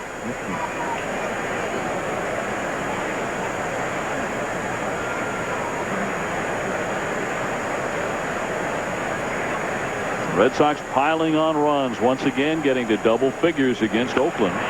Raked into left field for a base hit. Millar is on the hit totem pole tonight. He's got himself his first hit. He's 1 for 3. And let's go downstairs to Gary Miller. Gary. Well, Dave, you're actually going upstairs. Here I am on the stairs on the Green Monster. These seats weren't even here the last time the Home Run Derby was here. Manny Ramirez told me during batting practice he just doesn't like those things. He doesn't do well at them. You couldn't tell from that. Where that ball landed was reminiscent of what Mark McGwire did here in '99, and everyone was in awe. He hit over 5,000 feet of home runs here. He said at the time a round record for the Home Run Derby, and he just kept powdering them. Of course, he was a member of the St. Louis Cardinals that year. Not an Oakland A, but he was used to doing this kind of thing here. But he ran out of gas. He kind of wore himself out by hitting those tape measure shots. And by the last round, he was out of there. It came down to Ken Griffey beating Jeremy Burnitz. And he won it with just 3 home runs in the final round. But talking to Nomar, who only had 2 home runs in that contest, he said, what do you remember from that? Nomar just told me, McGwire. Yeah, we can all, I think, summarize it in one word. As we look at Jason Varitek with a runner at first base, he takes a pitch outside, and you saw the crush of fans down there on Lansdowne Street on the other side of the Green Monster during the '99 Home Run Derby. That event and the All-Star game, the great moment with Ted Williams and all the stars here on this diamond, still one of the most amazing and memorable All-Star 2 or 3 day periods we've ever seen. That one bashed into right field, a base hit for Varitek. And the hits just keep on coming for the Red Sox. Varitek with his second hit tonight. One of the greatest things I remember about that year was that even the opponents that we played in the different ballparks that we played in would come out early and sit in the dugout and watch McGwire take batting practice. I've never seen that in all the years that I've played. I've never seen the opposition come out and admire a guy hitting tape measure shots time and time and time again. 1999 home run derby, one after another, until Big Mac was pretty much exhausted physically. That's where Manny Ramirez home run sailed just moments ago. Runners at first and second, one out for the Red Sox. They have piled up 14 hits. And this against the number 2 pitching staff in the American League. Last night they knocked out Zito after just 4 innings. Barry Zito giving up 7 runs, 9 hits. Tonight Redmond got tattooed, Mark Redmond. And the tattooing has continued after he left the game after just 2 2/3. Here's a guy trying to go 4 for 4. Bill Miller, 2 singles and a double. On the infield to Hatterberg. The second got 1. No double play. Runners safe at first and third. And there are 2 down. Let's go to the studio. Dave and Dibbs, guys.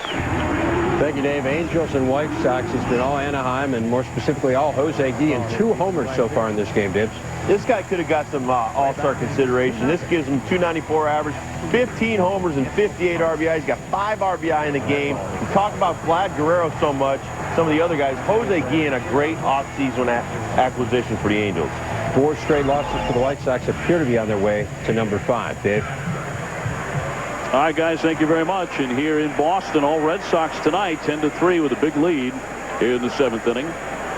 Bill Miller just made an out for the first time, or at least bounced into a fielder's choice. An out recorded. Runners at first and third. And the batter, Gabe Kapler, he's doubled in a run tonight. He swings and misses for strike 1. Well, great to have you with us. Dave O'Brien, Gary Miller, and Jeff Brantley. JB, the Cowboy, here high atop the diamond at Fenway Park, with the Red Sox in front of yet another sold-out house, are putting on a hitting display for the 2nd straight night.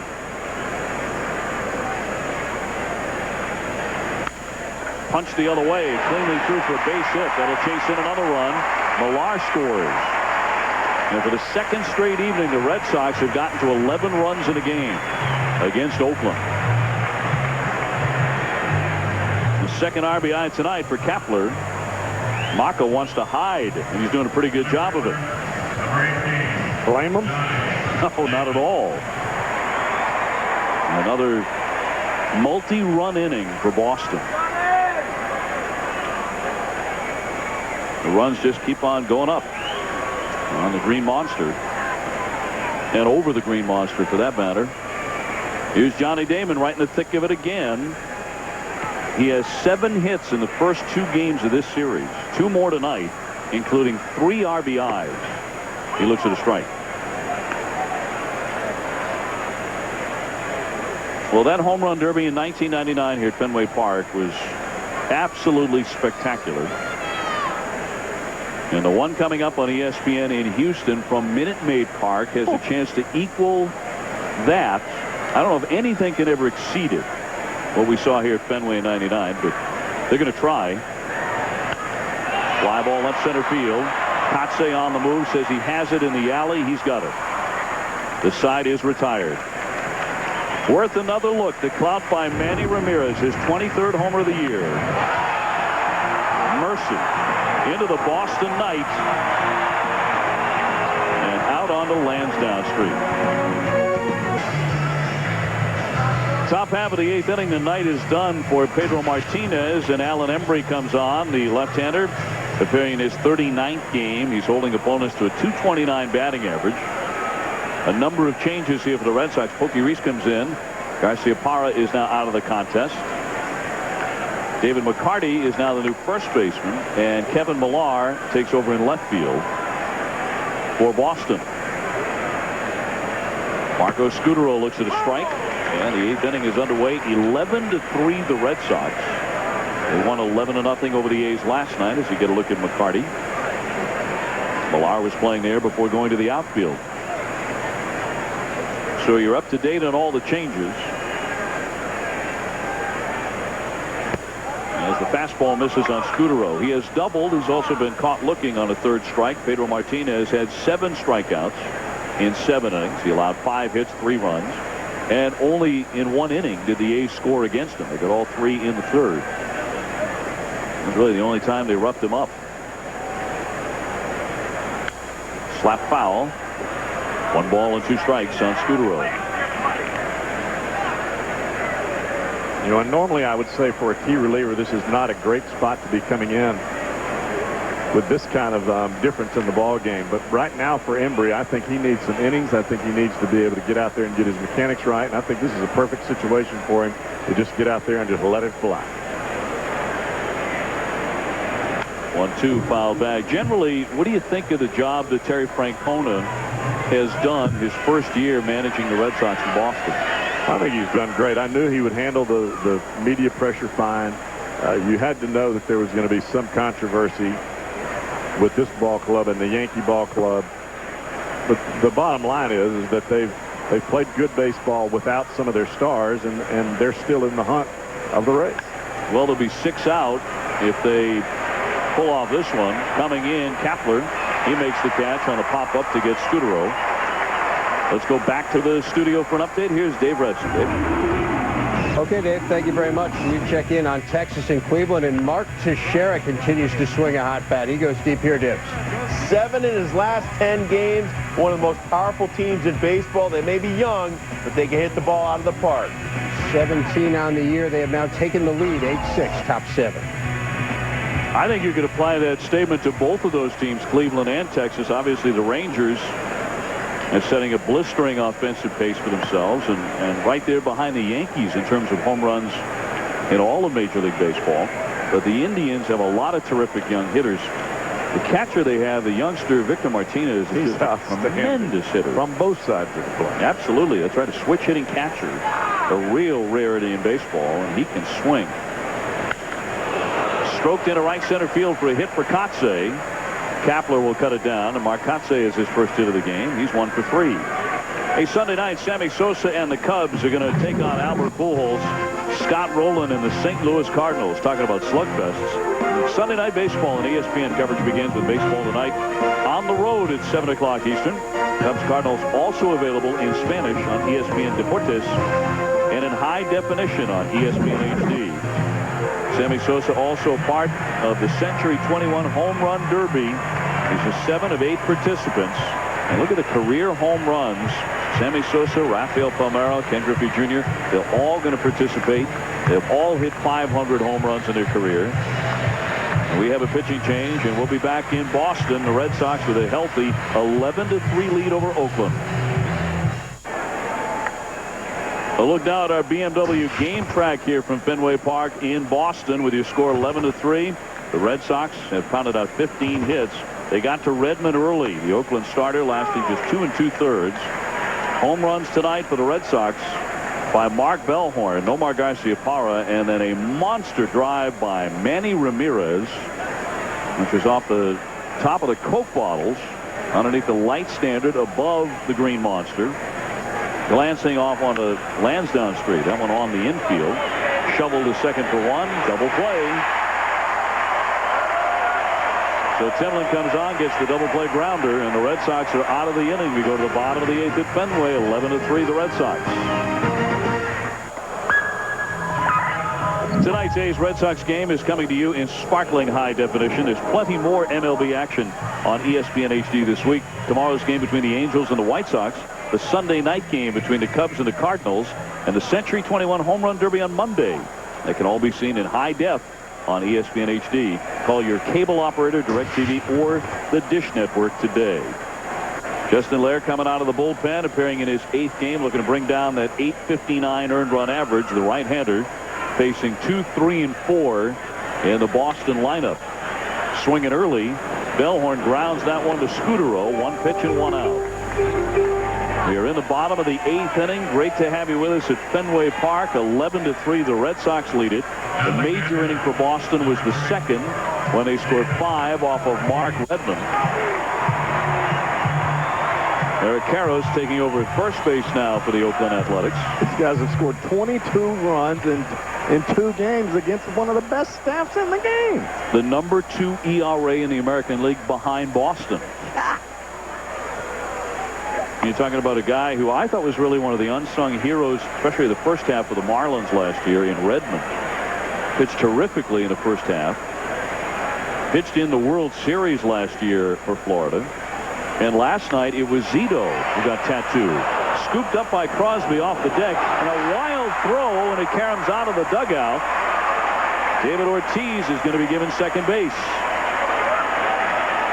Crosby made a fantastic play to scoop it up, but then made a very poor throw sailing wide of Karros. He had no chance to haul it in. Watch Crosby's feet right here. They get tangled up just a little bit as he comes across, and you can see him stumble. It looks like he steps on his shoe or steps on his shoelaces, and allows him to make that throw that almost went into the Boston dugout. So Ortiz at second on the throwing mistake. And here's McCarty getting his first at bat of the night. David McCarty at 223 fouls that one back. Just when you think you got 2 outs and you're almost out of the inning, now you're trying to keep another run from coming across. Well, the A's have made 2 errors tonight. 22 runs. 22 runs what Boston's piled up in 2 games. I mean, that certainly can happen at Fenway Park, but the Red Sox look like collectively they're coming together. And the timing is odd because there was so much despair in Boston after the Yankees beat them in that 3-game series. I think it's Bill Miller. You think Miller makes all the difference? I do. Well, tonight he certainly has. He has 3 hits. He's 3 for 4. He's back in the lineup after a long stay on the field. You don't win the batting title in the American League unless you can hit. I mean, and hit every day, not just come to show up at the ballpark and get a couple of hits every once in a while.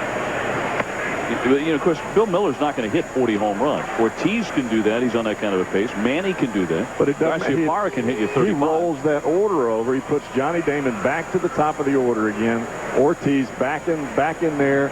Gets Manny Ramirez back in there. Garcia back in there. I mean, this guy is amazing. In there for a strike on McCarty. And, of course, the Oakland A's believe they will have their best player, Eric Chavez, the Gold Glover and the home run hitting third baseman, that they'll have him after the All-Star break.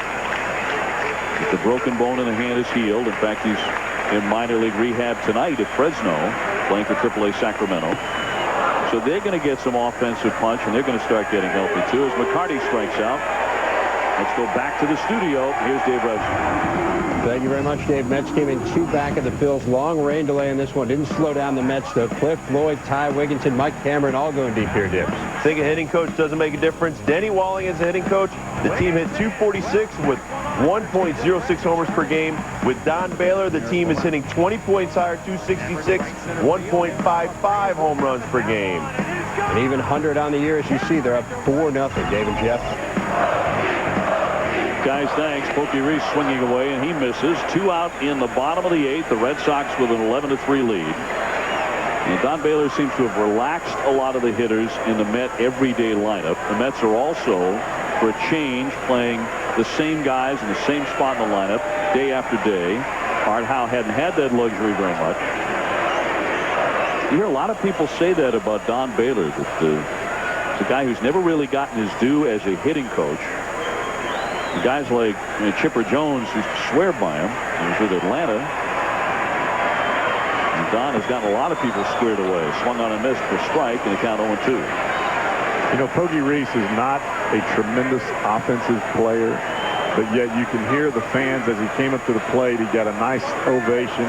They were chanting Pokey, Pokey, and I think that just shows the defensive perseverance that this young guy's had. When Garcia Parra was on the DL, he played all over the infield, and he played it well, and he played it hard. 2 strikes on him. That's in there for strike 3. That's the end of the 8th. No runs or hits, 1 error, and 1 man left. We go to the 9th, 11-3 Boston. This copyrighted telecast is presented by authority of the Office of the Commissioner of Baseball and may not be reproduced or retransmitted in any form. Any accounts and descriptions of this game may not be disseminated without express written consent. Are you ready for your 2004 Major League Baseball All-Star Game? Well, tune in For all the action live from Houston, July 13th at 8. And remember, this one counts. Both rosters now set. The internet voting is done. Bobby Abreu of the Phillies and Hideki Matsui of the Yankees have been added to each league's roster for the All-Star game in Houston. Keith Foulke has had an all-star caliber first half for the Red Sox. The bottom line there is he's only got 13 saves. Even though he may not have blown any saves, he's pitched, he's done everything he's been asked to do. But if you're going to make the All-Star team, you got to have a few more than 13. Kevin Youkilis taking over at third base. A fly, and Damon on the run, backing up. Plenty of room behind him to make that catch. And Scott Hatterberg is done in on one fly, one pitch. First pitch.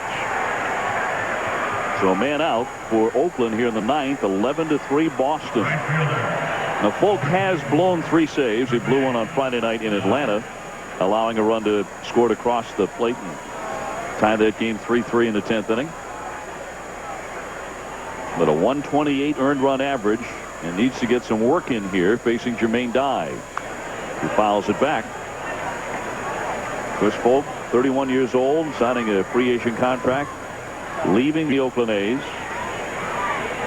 to come and pitch for the Boston Red Sox. It was one big reason the Red Sox had so much confidence they could match the Yankees in 2004, the other being Curt Schilling. And Foulke has pitched very well. He's going to Schilling's going to the All-Star game. Foulke has had an All-Star caliber kind of a half.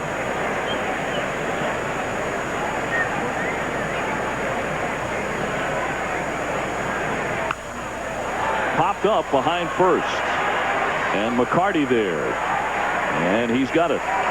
2 down.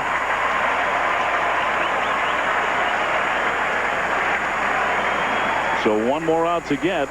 It'll be back-to-back wins in this series for Boston over Oakland. Baseball tonight coming up next right here on ESPN, so stay right where you are. Get caught up on all the day's activities in Major League Baseball. Schilling getting ready to make another start and then head off to Houston for the All-Star game. And if I were a betting man, I'd say he is going to start it. Somebody in this ballpark will start that All-Star. Yeah, either he or Mr. Mulder. Both very deserving as Durazo takes a strike. Pedro Martinez, not an all-star kind of a half, but with a win tonight, and he is on the pace. One more out before he gets it. He'll be 9-3. And in his career with Boston, he will be 110-31. 79 games over 500 with an ERA of about 2.28. That's getting it done. Wow.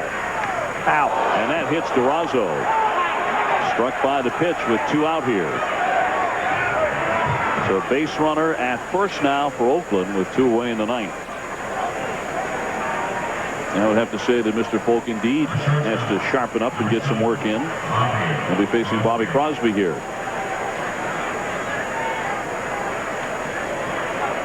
So if that would have been Pedro, do you think that would have been on purpose? It was 11-3.